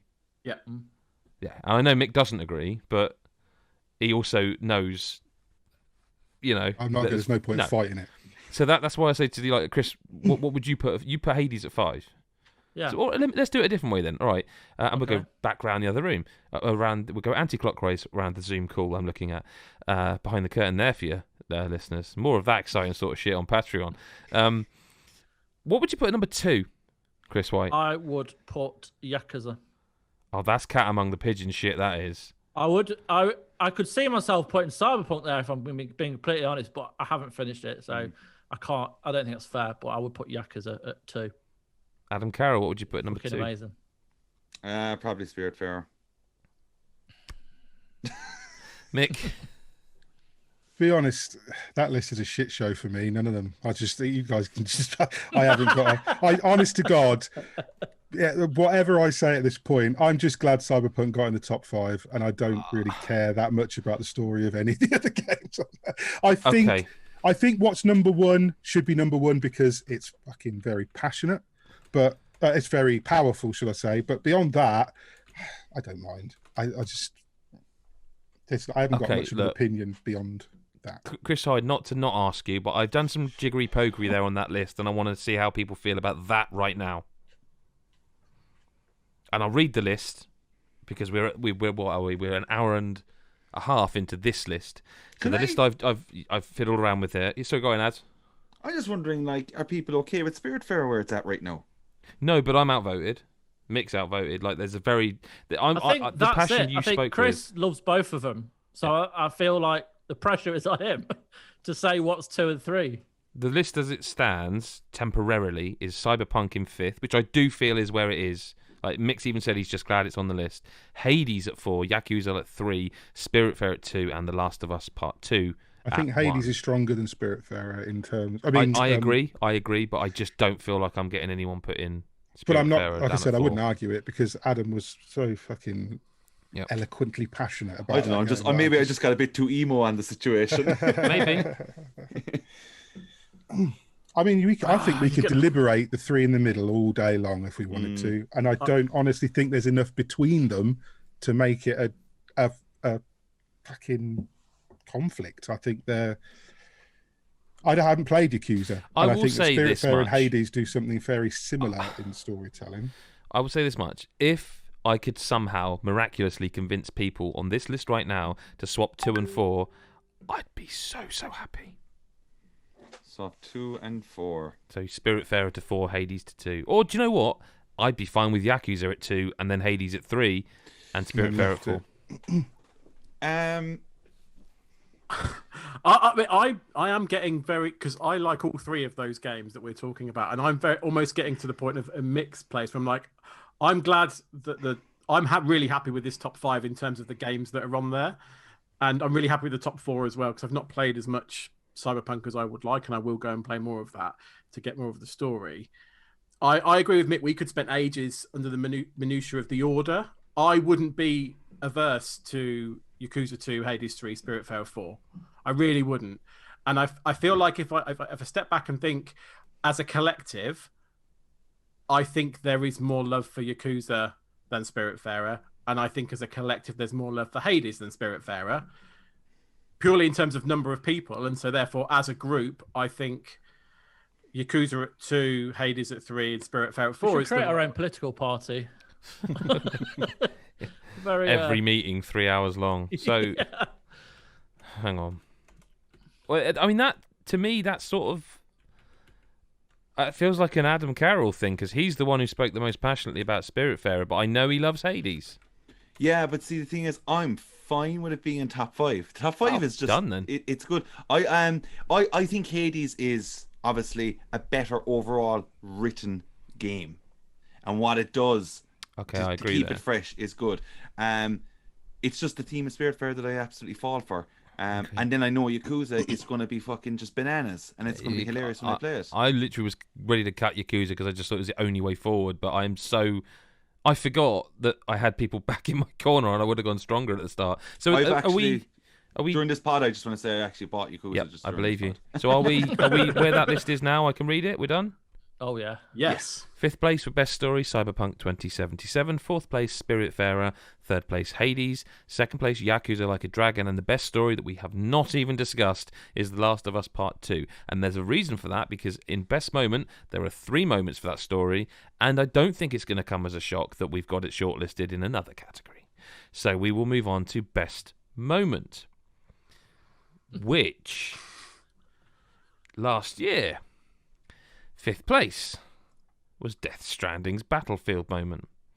Resident Evil 2's opening, A Plague Tale's Battlefield moment, The Maze in Control, and The Decision in Gears 5. We're not going to spoil those yet. Oh yeah, that was. Sorry. So there's only 21 moments on this list, so I just whipped through them. I've added one that I can't wait for you to read out. I saw that, yeah. Well, that's the best way to explain it. Yeah, no, that's fine. Sorry. So, like, if spoilers are going to happen, there might even be spoilers in just some of the descriptions. I get the feeling that when we start talking about some of these games, more moments may crop up. The best moment nominees are The Last of Us Part 2, Joel. The Last of Us Part 2, Museum. The Last of Us Part 2, Hospital. I'm just going to already straight away add in The Last of Us Part 2, Village. And The Last of Us Part 2... Why don't you just cut the rest of the fucking list climbing, and we'll move on? What's the point in even discussing other games today? I actually think there's 2 hospital moments as well when I was playing. I know. So hang on. Let me get through this list, which is now 23 long. Wasteland 3's Scottish accent. Cool Metal Fire in Cyberpunk 2077. Cyberpunk 2077 again, Barry. The ending of Miles Morales. Demon's Souls opening section. Yakuza Like a Dragon, the opening chase scene. Yakuza Like a Dragon, the baby powder side quest. Yakuza Like a Dragon, Bleach Japan, prostitutes, wet tissues. I'm so glad I bought this game. So glad you bought that game. Buy this right now. Half-Life Alyx, introducing the glove. Tony Hawk's Pro Skater 1 and 2, The Warehouse and the School. Risk of Rain 2, The End Boss. Paper Mario Origami King's Big Show Theatre. Spiritfarer Everdor Conversations. Final Fantasy VII Remake's ending. Astro's Playroom. Doom Eternal getting the shotgun. Bugsnax' ending. And Immortals Typhon Fight. Here we go. Right. I think the readers need to hear him again. Nah, they can rewind it. That's technology for you. I'm going to get in there. I'm going to be brutal right away. No one's going to see this coming. Let's cut Risk of Rain 2's end boss. Yeah, should we talk about it before we cut it? I don't know that we've got time, mate. It's bedtime. Okay. No, Right. I'm joking. The Risk of Rain 2's end boss was added with the kind of final release of the game. Terrific boss, like multi-stage boss. It takes all your stuff off you eventually. It's a boss fight. It's a good, fun boss fight, rewarding and frustrating when you don't make it the way through. Oh, do you remember when it knackered us both up I remember in it. the same attack? But Oh, bastard. look, the cold hard fact of it is that there are 23 moments to make a best of 5. There's ruthlessness has got to be involved in here, and Risk of Rain 2 is just not in that top 5. We don't tend to like include multiple moments from one game unless we really feel strongly. But I would argue, just for example, the first 5 I read were all The Last of Us 2, and all 5 of them are better than the end boss of Risk of Rain 2. Agree. So we cut that. Mm-hmm. Yeah. That's cut. 22 to go. Tony Hawk's cut. Fucking hell, I said ruthless. I'm with you, Chris. Not that was going to be aggressive. my next one. I like it's fucking awesome. Like going back to the school, it was like my mind reset to when I was like 16, and it felt exactly the same. Yep. I remembered it all very well. Like it was amazing to then go back there and then listen to the same songs that you listened to when you're a lot younger, and it was amazing. But it doesn't stand out like some of these others. Not like some of these others, man. It's great great little moment, but yeah. But yeah, it's not going to be in the top 5 by a long shot. Mick, you all right with that? Because I know you're a big Tony Hawk's fan. Okay, it's gone. 21 to go. Well, not to go. Like, we discuss when we say Demon Souls opening section. Are we talking about the cutscene? No, I think the way I interpret it is when you first go to Boletaria and you come and you sort of see the castle as you approach it. That's the bit I assume. See what I would argue with that, right? The only reason I would argue with that is because I think Demon Souls, if you had never played the original, there's lots of moments in that game where you're going to go, wow, this looks really nice. I think if you did play the original, which a lot of us did, or several of us did play the original, almost that entire game is one long wow moment of, wow, look how this place looks, look how this enemy looks, look how this boss looks. Do you know what I mean? So, like, as much as that opening section is really good, there's tons of that throughout the whole game. And I don't think you can keep it as a moment on a moments list. I thought it was the opening cutscene, to be fair. Because that did knock my fucking socks off. The cutscene is very, very nice. Gorgeous, that's gorgeous. Yeah. Like the dragon appearing on top. Oh, my God. So are we cutting this? I think we are. Yeah. But, I think you can cut it because of what else is on the list. Yeah. Miles Morales ending. Oh, sorry, Chris, go on. Oh, no, that was what I was going to say. Okay, Miles Morales ending I would also suggest Miles Morales. Yeah. Are we talking literally about Finn when she saves his life? Yeah. Sorry.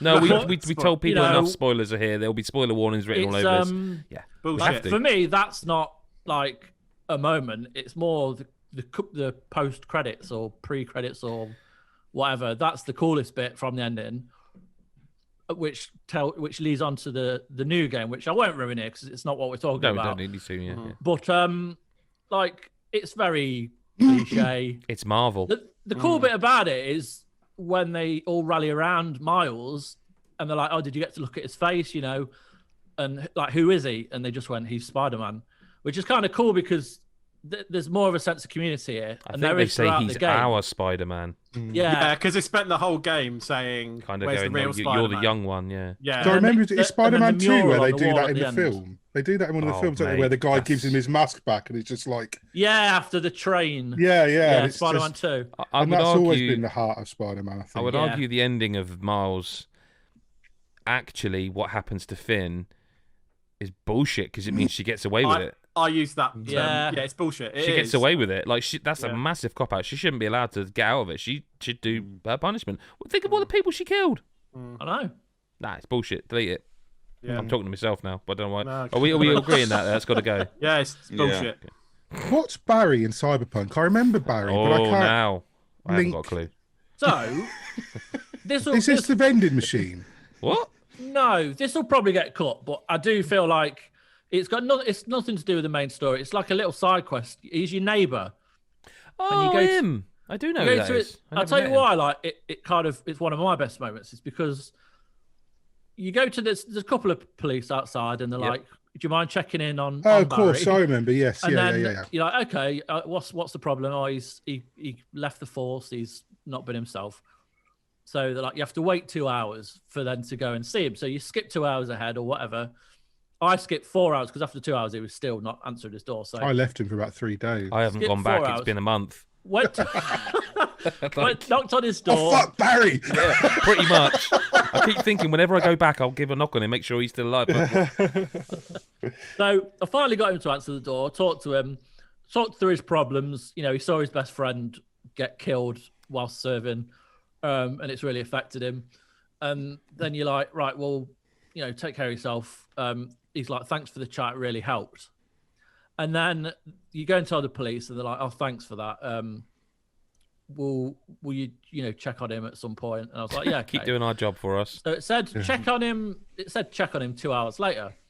So I skipped 4 hours again, and then outside his flat, the two coppers are there. Or two NCPD are there. Police constables. One of them's like broken down in tears, there's blood everywhere. Turns out he's killed Barry. himself. Oh, Barry. And you're like thinking, fuck, was that what I said to him, or was that he was just going to do that anyway? And it's like quite thanks heavy. Thanks for the chat. You really helped me. Yeah. I got a different ending for Barry. I got a happy ending for Barry. See, I fucking don't know what so I did. It's all you, Chris, mate. That sounds so like... best moment for you is fault, a kind of nice character killing himself. Because of what you said to him. I think it's an effective moment. He's got nothing else to do with anything. He said, come back in 2 hours, and you said, fuck it. It's when like developers spend a lot of time on side quests, like Fallout always did with Fallout 3. They spend a lot of time with the side quests when they don't have to, and it's just kind of highlights the depth of the game. So I just wanted to talk about it, to be honest. So it sounds like a cut, but we want to mention it. Yeah. Okay. It's good to mention it. I think the same as the other one, to be honest. I've got a few more, but add. Yeah, I'm going to ask Mick there. Is a Scottish accent going to make that's got to be cut. We cannot just include a moment just because someone says cunt. It's fucking funny though. No, it's funny and it's really a terrific funny. little one-liner, but we cannot have a best top 5 moment just because of a Scottish accent saying the C word. We can't. Go and watch the review. Viewers, watch the review if you want to see. But we can't. What we're talking about because it is at the end of the review. But yeah, okay, you can cut it. But listen, you guys all know me. It goes against every fibre of my body to cut this because I love using that word. Funny as but well. We can't. We can't. It's got to go. You can cut that. It's good though. Doom shotgun. Yep. Who's added that? Me. I added that. Which shotgun? The bit, is it shotgun? There's a bit with the grappling. You're not even sure. Is it the shotgun? You know what? I don't know if I've mixed up with the other game. What? I think you're thinking of when he cocks the shotgun. That's the first game. Is it? Yeah. When you get the shotgun and you turn up and the demon's in front of you, chained up in front of you, and it's like that's Doom Eternal. Yeah, and that moment where you know what? Because So I remember me and you talking about it. Yeah, I remember you and I talking about it when we were playing, and it was like at that moment they know you're going to shoot that demon in the face. They like that's them saying it's going to be violent. It's okay. And I know that's what Doom is, and you know that when you walk into it. But that I remember thinking at that moment because I think you'd said to me prior, because I think you'd played that bit. You were a little bit ahead of me at the time when we were playing, and because it was the day I'd just been furloughed. I remember that. So there's that. We'll date the show with that. But and I sat there and I was talking to you about it, and you said, "What when you get the shotgun? Tell me what you think." And I remember the conversation, and it was cool. And it's not a moment that moved me. But I remembered it. It's a cool idea. You control a revenant, you take it over, you go and control it, and you fly off and you do some stuff, and then you put it back in its kind of cage, and then you get the super shotgun. Yeah. And basically you turn around and everyone they know the way you turn could around walk the away camera. You could, you but they know to you're not going to. Yeah. It is a cool moment, but I think like even just thinking of Doom, it's not for me, but I mean... Okay, it's fine. I don't mind it cut. I don't know if anyone else feels strongly about it. I'm trying to remember if I shot it or not, or whether I'm a nice person. I'm trying to think. You shot it. I mean, okay. Well, we're getting through these, lads. This is... Everybody shot it. Adam Carroll, Final Fantasy VII's ending. Yeah, I know. See... Is it a moment? Is it a best moment? See, it was a moment for me where I was like, fuck it, yeah, I'm up for this. I'm up for this madness. But I think it angered more people than Maybe anything else. So I'm not too sure. Like, all I can say is that there's 5 The Last of Us 2 moments. There is 3 Yakuza ones, and we have never read this down to 5. Like, I think we have to cut like the opening chase scene of Yakuza for the same reason we cut the Wasteland. Yeah, It's a terrific moment that sets the scene for the whole game, where he literally. The thing is, I actually don't want to say what it is, knowing that Adam is going to play it now, because it's such a shock to hear that kind of language in a video game. But I don't think it makes a top 5. As brilliant as I mean, I remember playing it and be like, I'm happy about this game already. Like I'm a lover of language, and I mean all language. Just me? I think that one doesn't make it. Does it? Yeah. I've not seen it, so. Oh, Mick, you love it. You love it more than any of us. Can I suggest a lock? Hang on, are we cutting that one? The other 2 Yakuza moments are stronger, in my opinion. Okay, Chris White, you're okay? Yeah. Okay. Yes, Adam. Sorry. Ending, did you say? Well, what are we? No, I don't think we. Well, hang on, Adam. What was your lock suggestion? I want to lock Astro's Playroom. Yeah. Okay, I'm with you. Like, for me, there was many moments in that game. If anything, the whole game is fucking moments. Can we spoil, please? Yeah. Yeah. Okay. Like, this again. All right. Just in case you've got I'm 2 hours in, spoilers are coming. I think, like, personally for me, Astro's Playroom might have overall of like, I did not see this coming moment that in anything, right? And there's a kind of a small story towards it, and it's at the end of Astro's Playroom. It's when you get to do the demo 1 and you have the T-Rex boss fight, okay? I'm not gonna lie. Years ago when I got the PlayStation 1 and I got that demo 1 inside the box, okay? When I played that thing and the tech demo was there, and I threw it on, and along comes this T-Rex walking towards me, I was terrified as a kid. I was really scared to play the likes of Dino Crisis. I don't know what it was, but the scale and size of T-Rex on a TV screen at that time for me as a young fella just scared the living shit out of me. And I used to hate how he just creeped out of the darkness. When this happened in Astro's Playroom, I could not believe that was coming at me. And it was like it was just like this like fear that I eventually had to come and match. And I was like, all right, the fight is on, here we go. And I just thought it was the wildest thing to happen to me. Like, there's never been a game. Like, there's moments here, obviously, and there's many moments in games that I just be like, I love it. But the fact they took that and it was free with the PlayStation, I was just like, my mind was blown. That's like just one moment of what you already said, Adam, is a entire collective group of moments. Yeah, man, I think the whole game is a moment because it's also a console launch. Yeah.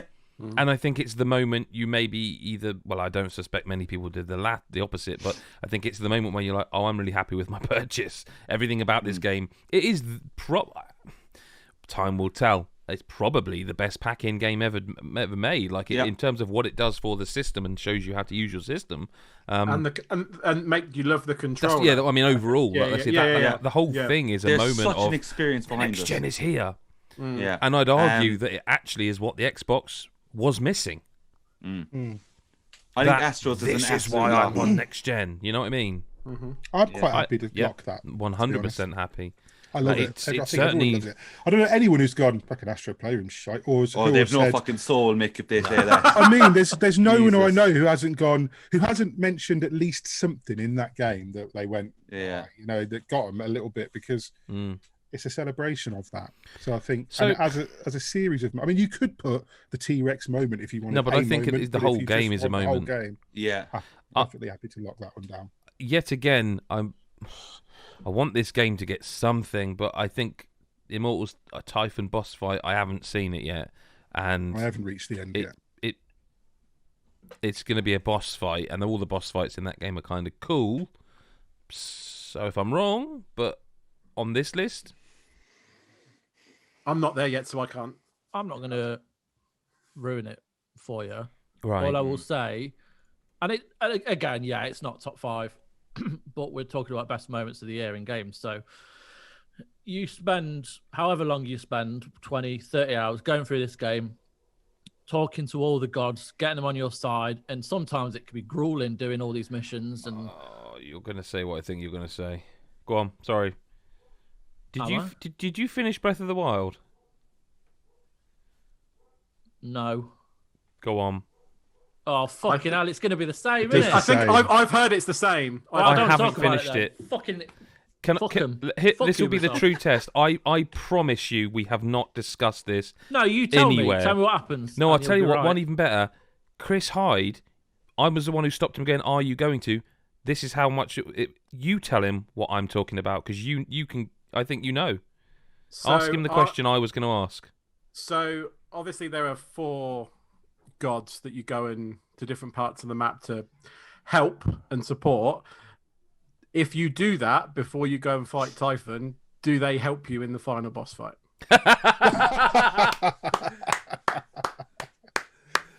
Oh no! Do you know what? The whole game I've been thinking. Don't. By the way, don't spoilers for Breath of the Wild. Yeah, I mean, look, the whole game I'm playing it, and I'm doing this, and I think I think it was Chris. I said this to Chris Hyde, where I was like, I wonder if you could speed run in theory and just start the game, run straight to that boss battle, but it would be balls hard because the idea is you go round and you get them on your side and they. And I was like, no, don't do it. Please don't do it because you've done everything else. Everything else, don't do it. And I think, I mean, if you're not watching the video version, you're missing out. But Chris's reaction, they do it. I mean, that's that. I mean, Christ, and he's deleted it. It's gone. Do you know what I mean? But don't you know you what? think? Like, I've been so not forgiving because very seldom games have done this with Breath of the Wild. Like, this is the only one I can think of that's actually gone. We'll just take all this stuff and put it into our game. Well, that takes a piss because that's like you have spent all this time like getting to know these gods and and then to just do exactly the same thing is bollocks. I was really worried that was coming. You know, I was really and annoyed. I wanted to ask you when your review came in. I was like, I want to ask him, but I also don't want to know because if I don't want anything to stop me enjoying this. But it's not gonna it's pretty much you expect that to happen. But if you haven't finished Breath of the Wild like me, then you fucking like. Yeah, it's just I mean, there is the argument that not everybody has played Breath of the Wild who's played Immortals. I mean, that is only on. It's still Nintendo. A cool thing, you know. It is a cool thing, and it is something. I mean, this is almost like Breath of the Wild for people who don't own a Switch. You know, and I guess it's the best way to get it on another platform. But what I would say is that. I feel Chris put it on the list because he hadn't seen it anywhere else. Yeah. So and it's like, it is a cool thing. Like, it's a cool thing in Breath of the Wild. But yeah, it's not... Sorry. I should have just shut up and just gone, yeah, no, it's a really cool moment. Let's leave it on the list. But I just... I feel like I'm devastated. I'm glad you told me the truth. Won't be playing any of that DLC. Can we talk about any of the... Can you justify or unjustify any? Because we've got 5 Last of Us 2 moments on I'll there, do it, Mick. I'll do it for you. Which I won't knock because that game it's an excellent game. No, I'll do it for you. What I want to know is we can't keep all 5, so you've got to get rid of some. Joel. One, at least. Joel. I would cut Joel. Because, and this is perhaps a shitty reason. And wait for it. This is perhaps a shitty reason, perhaps an unfair reason. Knew it was coming. It got spoiled. It was still massively impactful. That's your own fucking fault. I didn't fucking spoil it for me. I didn't know it was coming. Yeah. So this is going to make this conversation difficult. But I still think it's an amazingly well done moment. I think it's absolutely bananarama that we have 5 moments and that's the one we immediately jump at. I just wanted to see your face, mate. It's one of my top 2. It's here. I know, it's one of my top 2. I just wanted to play the host and see what you do. There is no way that's coming off. The way they hold on his face. No way. The way they hold on his face. No way. I think that moment is just a fucking... I mean, if I didn't know it was coming, I'd have teared up at that. I would have, genuinely. So we're saying it's a lock. What we're actually saying is it's a lock. Yeah. Yes. You fucking Christ. Oh, Adam, calm down. It's a lock. It's locked. Don't have to argue, Adam. We just said it's a lock. It's all right, man. You go to rescue him so early on. Yeah. that you think, well, he's been beaten up so much, they're not going to fucking go and kill him. That's horrific. And they fucking kill him in the most brutal way. Smash his fucking face in. It's focusing on Joel's face. You're focusing on Ellie's face. The heartbeat. It's fucking the most tragic thing I've ever seen in a game. The heartbeat, and then the sound goes because everything that about sort of it, anxiety sound's gone because she can't hear anymore. It's everything leading up to it as well. It's going down the steps. Yep. And you've to go and the lighting, everything Adam, about it. Adam, it's in bold. I do think that like I said, with the story in general, like I don't like Ellie much, but when you find out the truth behind it as well, why Abby did it and what, I mean, it's a bit of a spectacular. Okay, look, someone cut something. Oh, Half-Life. Climbing high. The moment when you're playing as Abby and you are getting over your fear of heights, and you're like way up high. Yeah. It's really good. It's really well done. Yeah, I think that moment's really well done. You really did. It sounds stupid. You really did feel like you were up high. I mean, Christ, but one thing I would say is if you're going to build to me that high, don't put maybe put a few more slats in. Yeah. Put cover the whole fucking crane. So, don't just like. But look, I think the thing with this, you really get a sense of how fucking high up you are. The audio of like the wind and everything else. It's not just you're just going forward. You very much get a sense of you could fall at any moment, and that it's very and you've just spent like 20 minutes climbing up. So one of the reasons I put it in, knowing it'd be cut, I just wanted to pinpoint it because it kind of reinforces the attention to detail. Because if you go back and play it, which I know some of us have, playing as Abby, so when you look down, the camera, it's not just the audio, the visual. There's a camera sway that. With the wind, but it's actually the sway of her. It's anxiety, isn't it? It's that panic. It does that to a lesser degree earlier on in the game when she's high up, and I just think that attention to detail. It's a cut. I mean, I'll cut it now. Fine.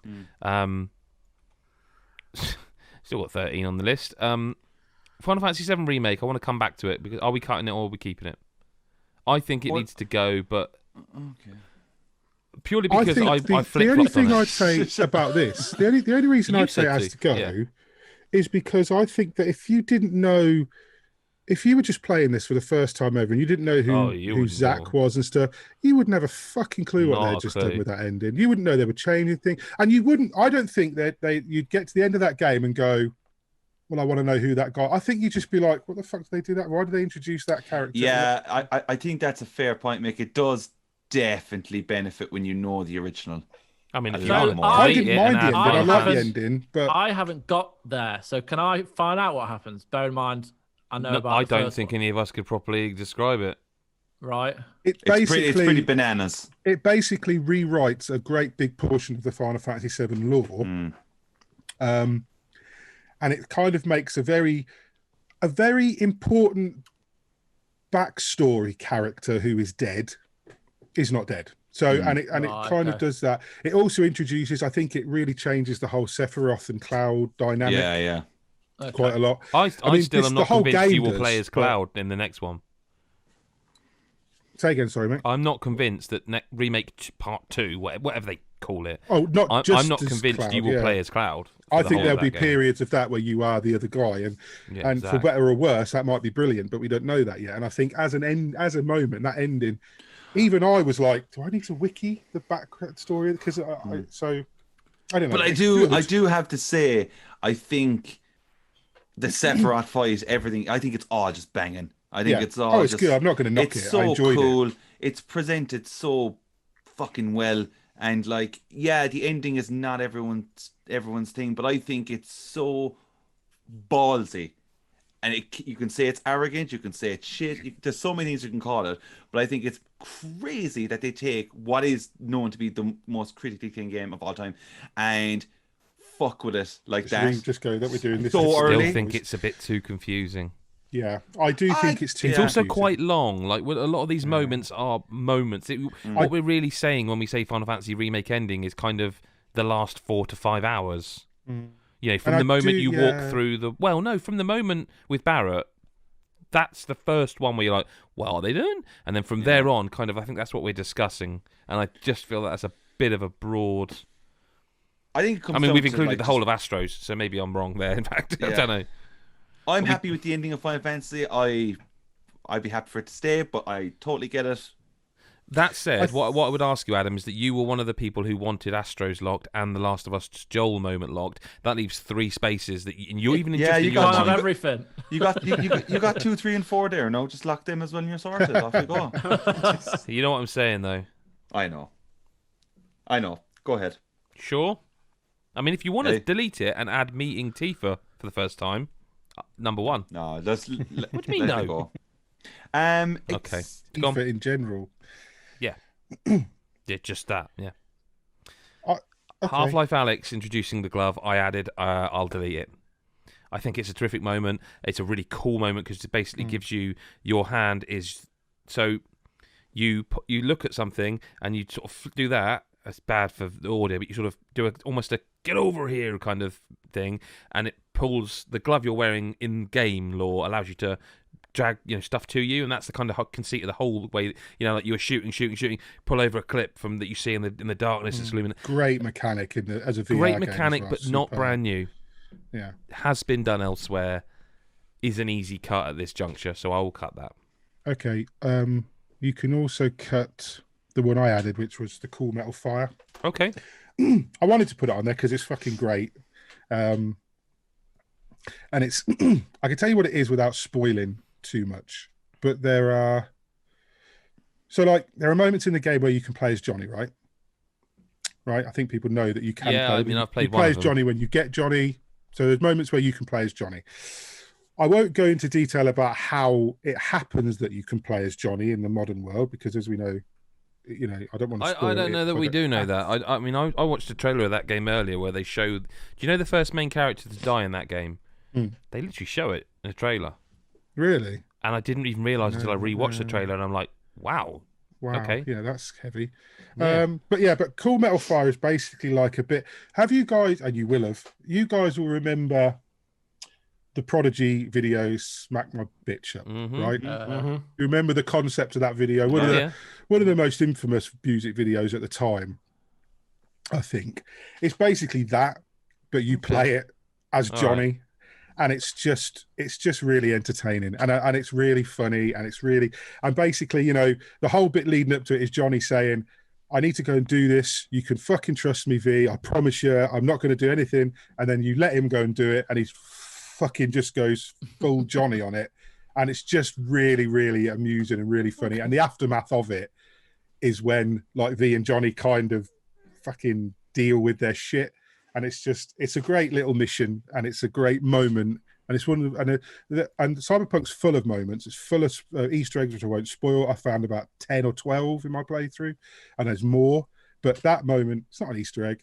It's not majorly important, but it's kind of a turning point, and it's really entertaining. So I just wanted to have it on the list. But you can cut it because that's fine. You guys haven't seen it, and we just need now to cut 5 basically. I have no dog in the fight for anything other now than the Last of Us moments. So I think Bugsnax ending's got to go. Or does it? Let's hang on. Forget I said that. Paper Mario, Big Show Theatre. Yeah. So I put this one on the list. So I think I want to hear about number 6. I can't stop looking. Oh yeah, we'll come to number 6. So the best still last. Yeah.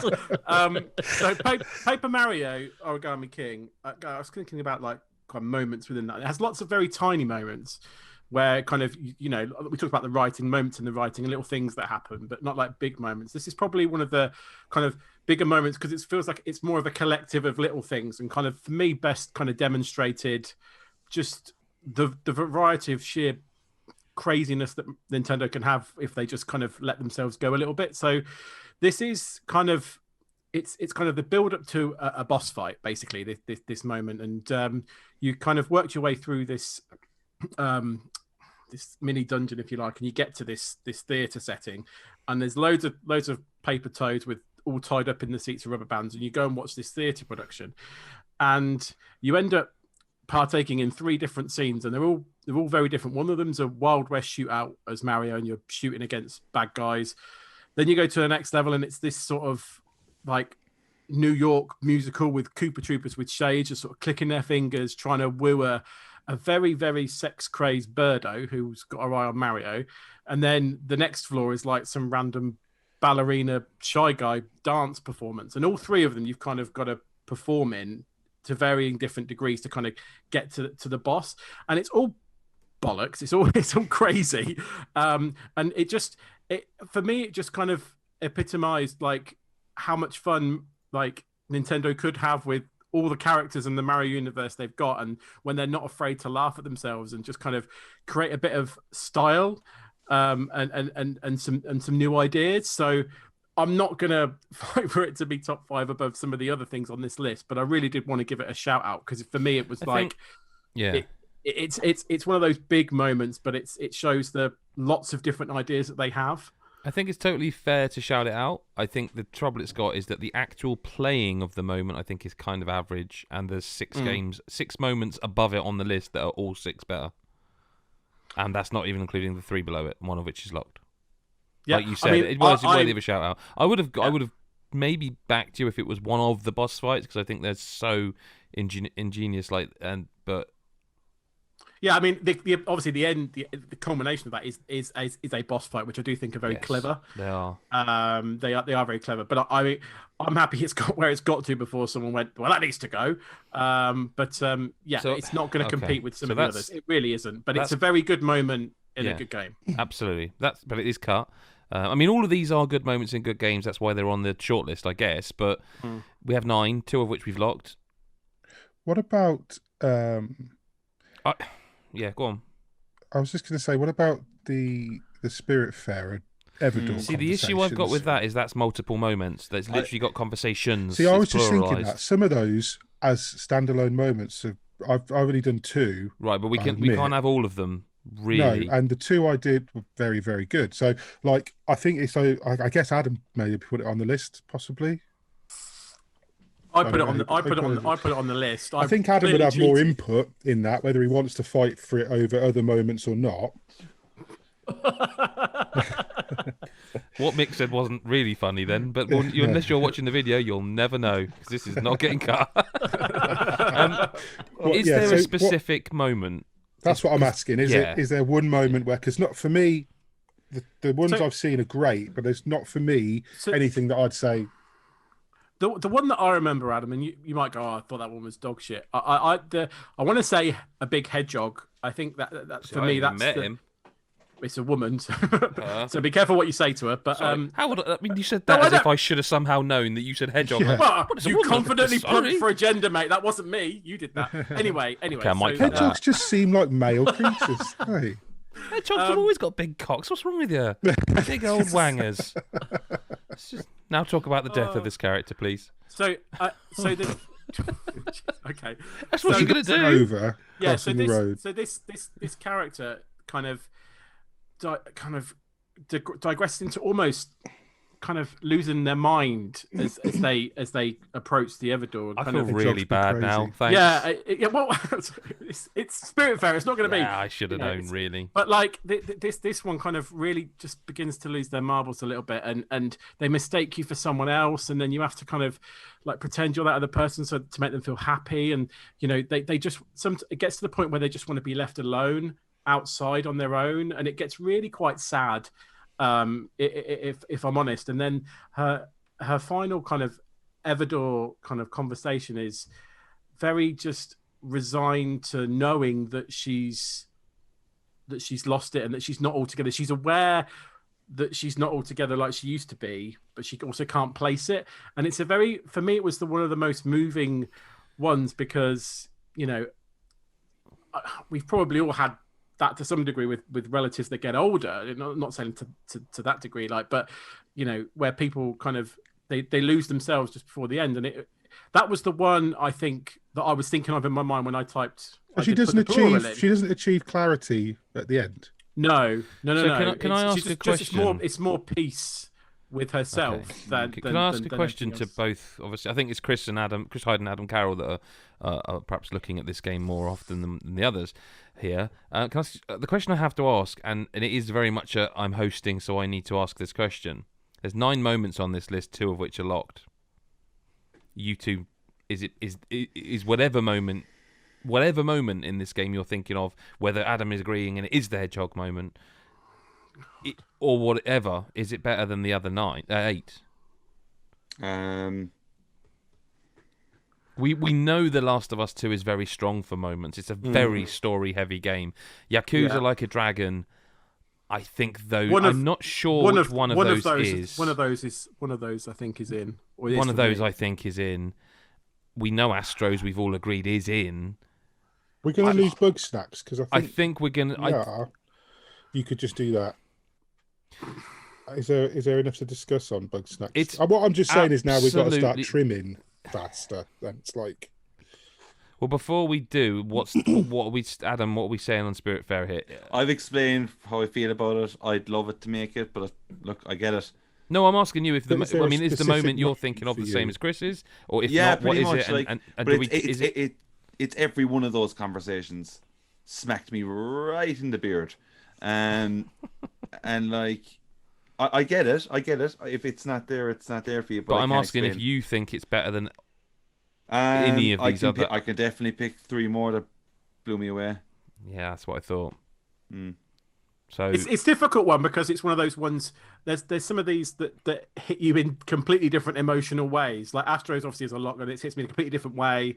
There's a Yakuza one which I'll fight for, which is a very different way. That one hit me to this one. You know, the Spirit Fair one is an emotional connection, and like Adam said before, games don't do that to me very often in that sense. But I am looking at this and I'm like, I could easily see Spirit Fair drop into like 6th for me. And that's not considering things I haven't experienced, like Bug Snacks ending. So I'm like, I kind of feel like we've said what we've said. I think we've acknowledged that they are powerful and that they are emotional. But I kind of feel like it's probably not going to make the 5. Looking at that list. Off it goes. And I think Bug Snacks follows it. I feel weird about Bug Snacks. I think the ending of that game is abstract in a way. It kind of is. It kind of out Yakuza's Yakuza a little bit. Really?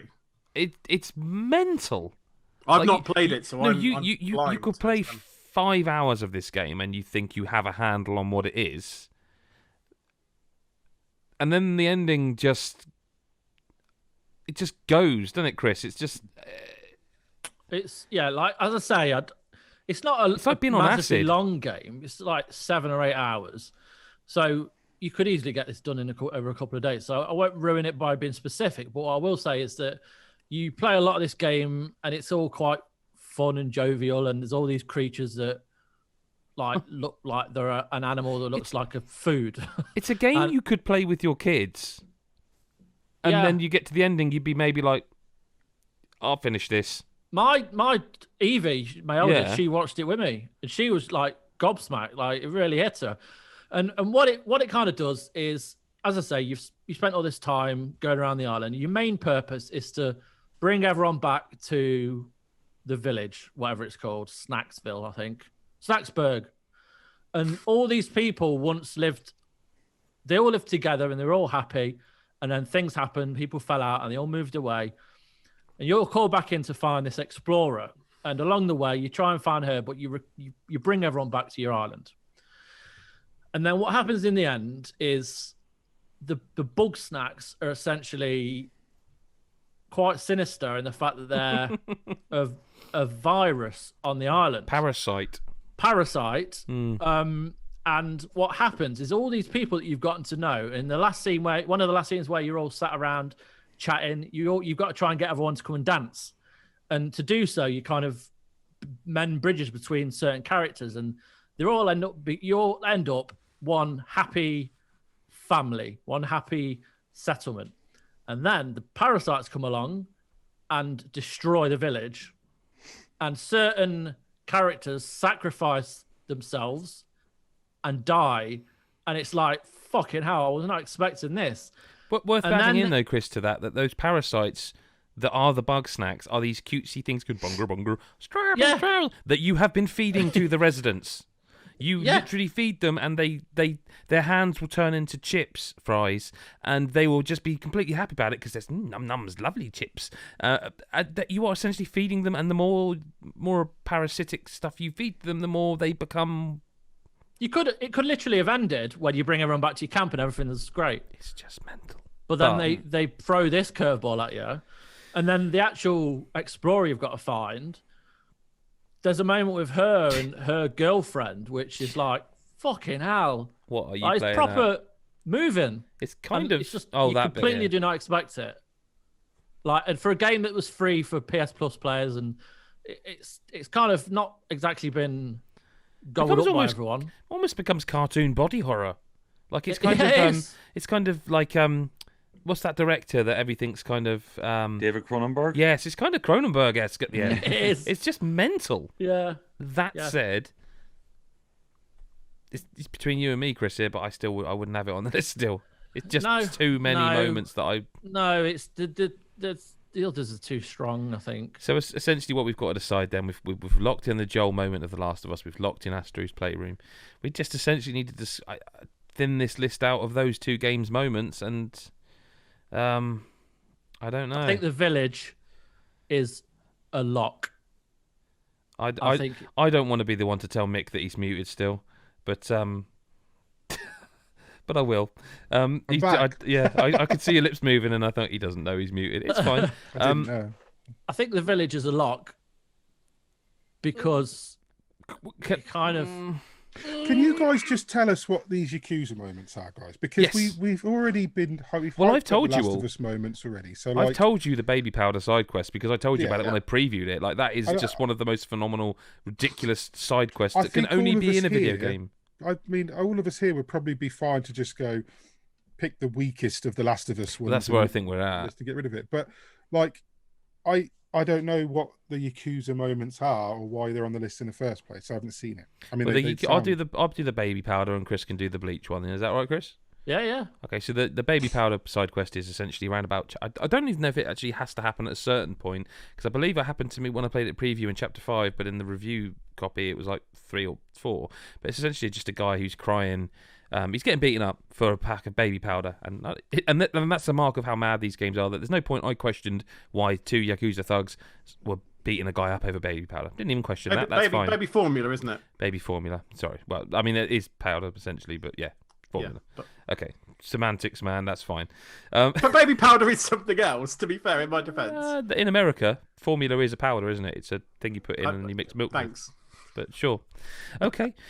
Baby formula. I'll change it. No, I'm not having this. I'll change it. There you go. So I don't keep saying it. And basically you go off and you help him, and you beat the guys up and you help him, and he's like, yeah, I'm just a dad. I'm just trying to work all these hours, man, and my wife keeps on at me, and I've got to get home with the baby formula, and I've just, oh man, you know, he's really down on his luck. So you go and help him out, and he's like, then all of a sudden you hear some babies crying, and he's like, oh man, no, maybe they need it more than me. We've got to help them. Oh no, so I think it sounds like someone's giving birth. Quick! So he runs off to get one thing, and you've got to go and get a cup of warm water. So you run around, you get that, you come back. This is all a side quest, by the way. You go up to the room, and it's a lot of this is difficult to describe because it's a very visual thing. You go up there, and it's basically almost the anime moment of like, what? And it cuts to both Ichiban and the guy, who are stunned and shocked, and you think, wow, what's going on with this? Is this going to get dark? And then it's a load of grown men wearing nappies who like to drink baby formula and be treated like babies. And they're massive, bulky Yakuza men, and you're like, what the hell? So a fight ensues, and you beat they're in the, and there's like all kids stuff around in there. It's a nursery, all decorated, and you beat them up and you win, and then after that, you then... You know, like it, because you don't kill people in Yakuza games very often. So you have a conversation with this Yakuza guy, and he's like, "What the hell, man?" And so then the guy gives his story again, and then the kind of, I don't know what you would call her, but the woman who's kind of hired to look after them and baby them, she sort of says, maybe your wife just wants some help. She's like, maybe she's exhausted and angry because you're at work all the time, which means she's not only a full-time mother, she's all on her own with the baby all the time. And again, I'm sure there are quite a few of us here going like, huh, that sounds interesting.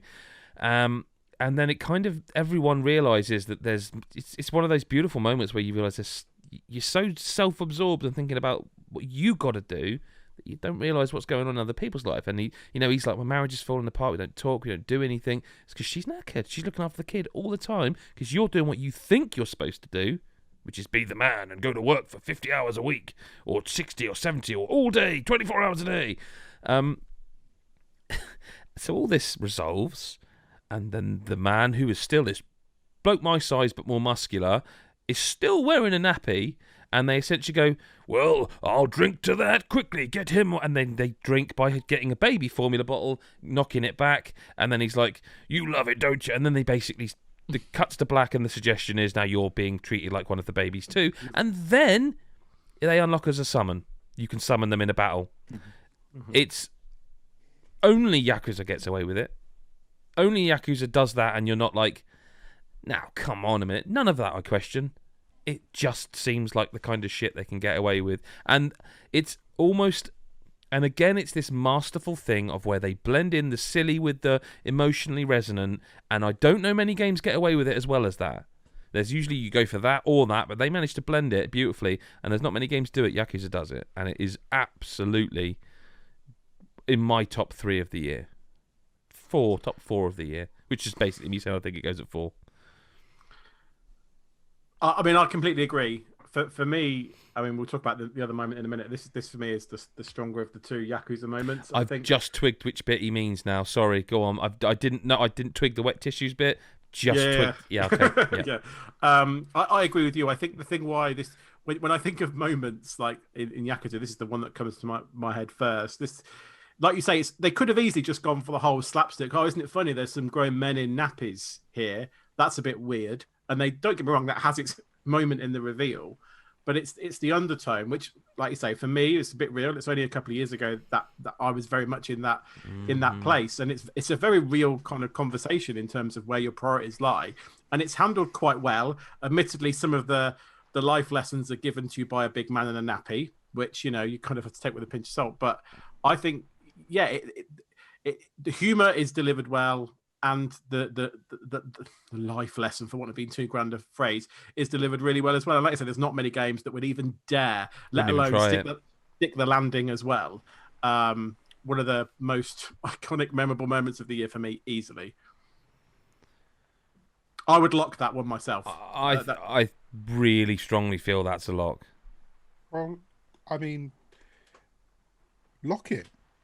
Yeah, I mean, we are more at the point where we need to delete. I don't want to take anything away from The Last of Us Part 2, but I also don't want this list to just be mostly The Last of Us Part 2. But if they're the best moments... Okay, look... Okay. I can suggest a cut here, and I think you're all going to shout at me angrily, because it's the only one on this list that I actually not hated, but really didn't like very much. You're all going to be angry, but should I just... say the museum? I'm going to say the museum. Are you serious? I really didn't. It's too long. I didn't like the museum. It's far too long. Like there's bits in that level where it looks like you could actually go off and get secrets, but it's actually invisible wall stuff. It's far too long. The culmination of it, the end scene, even that I thought was a little bit too long. It's one moment in that game where I felt like it was just a bit too long. I also think they do a lot of that in that game. They do a lot of that stuff with Ellie and Joel in the back, and I don't think that's the strongest. I also think it harms the pacing because of when it comes in the story. I'm pretty sure that moment is after a very key moment, and like not to add moments. I'm concerned about which hospital bit we mean. This is what I mean. There are 2 hospital moments, which is again why I'm saying that for me, the museum moment just is not in this list. For me, I mean, there are moments in that game, many more moments in the museum. I mean, when I played that museum section, I was a little, not bored, but I was a little bit we've done it now. I get what you're doing. Let's move on to something, because that's kind of how it made me feel. It's a long game, and there's a lot of bits in it. It felt a little bit like them smelling their own farts to me. Yeah, and I think it's great. It's nice to see that, but again, it's one of the things I have against that game is some of the pacing in it, and that's an example of where that pacing's a little bit for me. And you guys are gonna, there's no point in me fucking being negative about this game, but the pacing in that game. But honestly, though, no, I know the biggest issue I have with that game is the pacing. That it didn't need to be more than 20 hours long, and a lot of it is overpaced. It's overwrought. Well.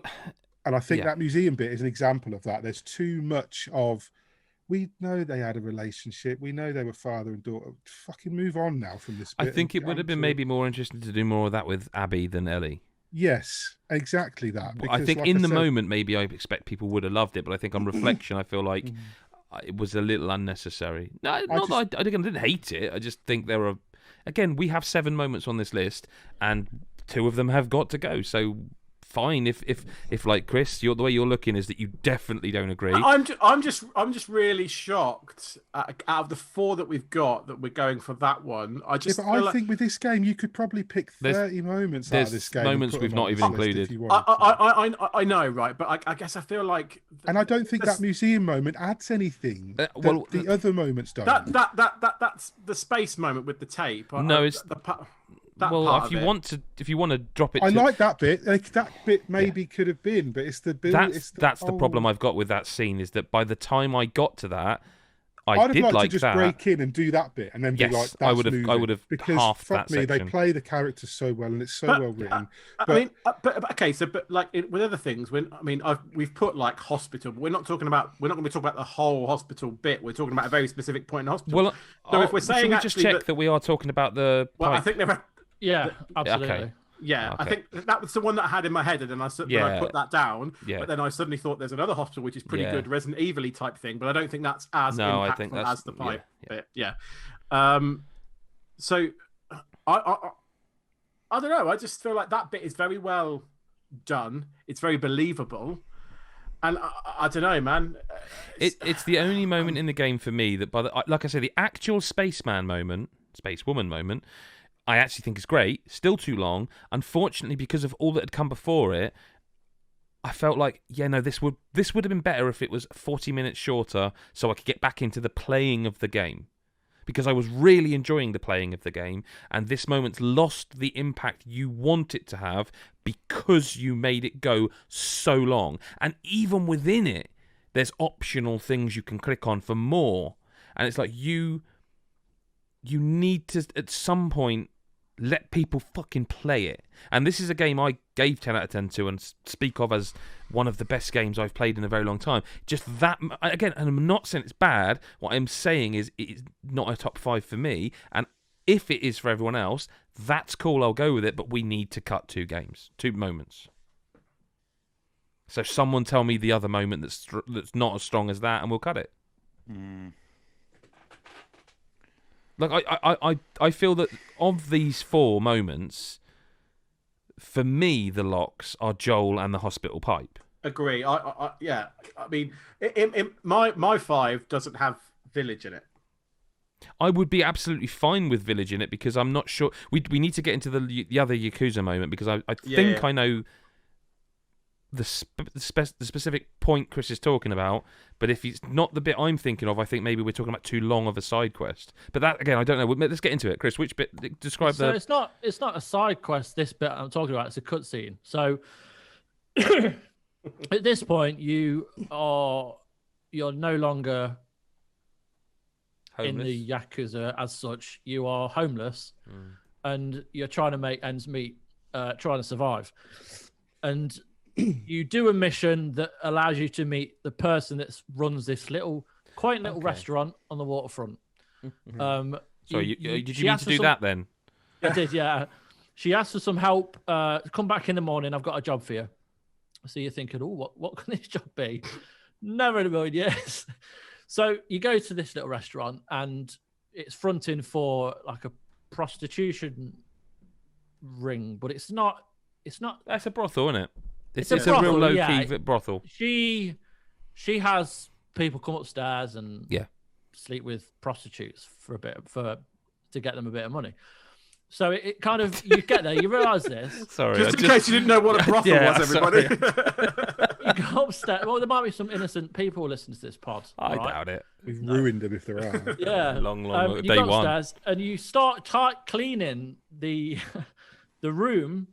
And you find a load of tissues doused in spunk, and he's like, he doesn't actually say that, by the way, but it's very clear. They don't specify the fluid, but they're definitely jizz rags. 100% sperm. If you were innocent, you're not now. Yeah. So he's going, oh, this is disgusting. I've got spunk. He doesn't actually say what it is, but it is definitely. But and even later you sleep on the mattress and it's wet. Yeah, it's moist. I think the word they use is moist, isn't it? Damn, moist. It might be either anyway, way. This group, you hear this banging in the streets, and it's this kind of. Mick's reconsidering his number one on the list of Game of the Year right now. I feel. I haven't even played it. No, strong. It's just nudged its way straight into the top 5. Bleach Japan are like a political movement. They act independently, but they're against anything immoral or wrong, and they're headset on that they perceive to be more immoral or wrong. Yeah. Yes. They're like them. What is it? Evangelical? No. What's the American group? The ones that they're the awful people that used to go and like protest funerals and everything because they were. Oh, the most hated family in America. The one Louis III documentary. Yes, I can't think what them. Church kind of. Yes. Westboro Baptist Church. Yeah. Westboro Baptist, Yes. They're kind of the same kind of thoughts. They see stuff as wrong, and they come and protest outside this brothel, and it kind of goes from jokey to them giving a speech about how these prostitutes, you may see them as like selling their bodies for sex, but in actual fact they're trying to survive. They're trying to provide for their kids, and it's just quite a poignant scene after just handling wet tissues, and I just think it was great. I see. I thought the moment for me was where he threatens to throw the tissues at them to get rid of them. Yeah, I thought you were going to come when I thought you were going to throw these cheese rags at people. But for the record, then I almost for some reason thought you instead of brothel were going to say prostitute den, and so I'm obviously not thinking of right mind right now. 2 have got to go. Let's hear it. Let's just get down to it. Let's just hear the ones that have got to go. Adam, you've been quiet there for a while. Hospital Pipe has to stay. I think you could cut Museum and then either one of the Yakuzas and call it a day. Well, I'm not winning that one, I don't think. Adam, come on, Adam Carroll. If you cut in 2, you cut the Museum and the prosy. And that's only heartless bastards. And that's only because there is a great moment in that museum bit, but I think it's too long-winded. So what's the other one we're cutting? Just cut the wet tissues. I think you can cut the prostitutes, Bleach Japan, wet tissues. Adam? I didn't even put the fucking pervert Pokedex. Yeah. When you have to go collect. Yeah, that is mental. Oh man. Or the guy that's like runs out of a soap house. Oh my god. In hospital. Oh yeah. Completely naked, really covered by quickly. bubbles. It's not going to make the moment, Mick. No. But you need to hear this. This guy got a message from his gran that she's in hospital, so he needs to run to see her. And he gets so overwhelmed that he forgets to pick up his clothes. So he's naked in the street, just covered in bubbles. And you need to navigate him to a clothes shop so he can get his clothes without getting. Can I just add to that?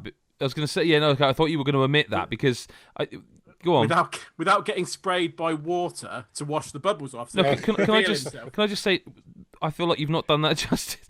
Without getting sprayed by the water, that, by the way, for the previous 12 hours, nobody had been spraying. And all of a sudden, people are literally got buckets and are just throwing it into the high street. And there's a fire engine that's just suddenly spraying water everywhere. Never in that game had I seen anyone spraying water until the man with the soap suds around his gonads was in town. I mean, while we're at it, what about the pissing by the lake guys?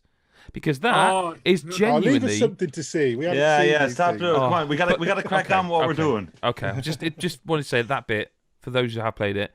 Actually funny. This game is properly funny. It's funny for a game. It's just funny. Right, lads, what's number 5? Someone say what number 5 is. I think you should swap Astros with the Village.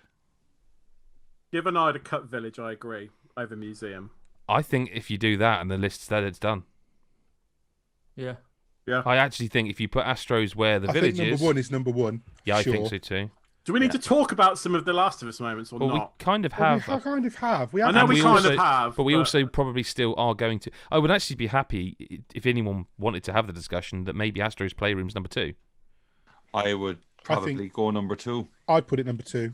I think that's fair, And then I'd say that list is done. And we can certainly talk about them, but I would say that if I did that, I look at that list and I'm like, blimey. Yeah. I don't think you could talk about them if you want, but you don't need to argue for them. I mean, that's the list, isn't it? Just the hospital pipe. The thing is, we have talked about it before on the Spoilercast, on other podcasts. Just the mix of audio visuals is just, it's next level. The Fate of Black as well is just yeah.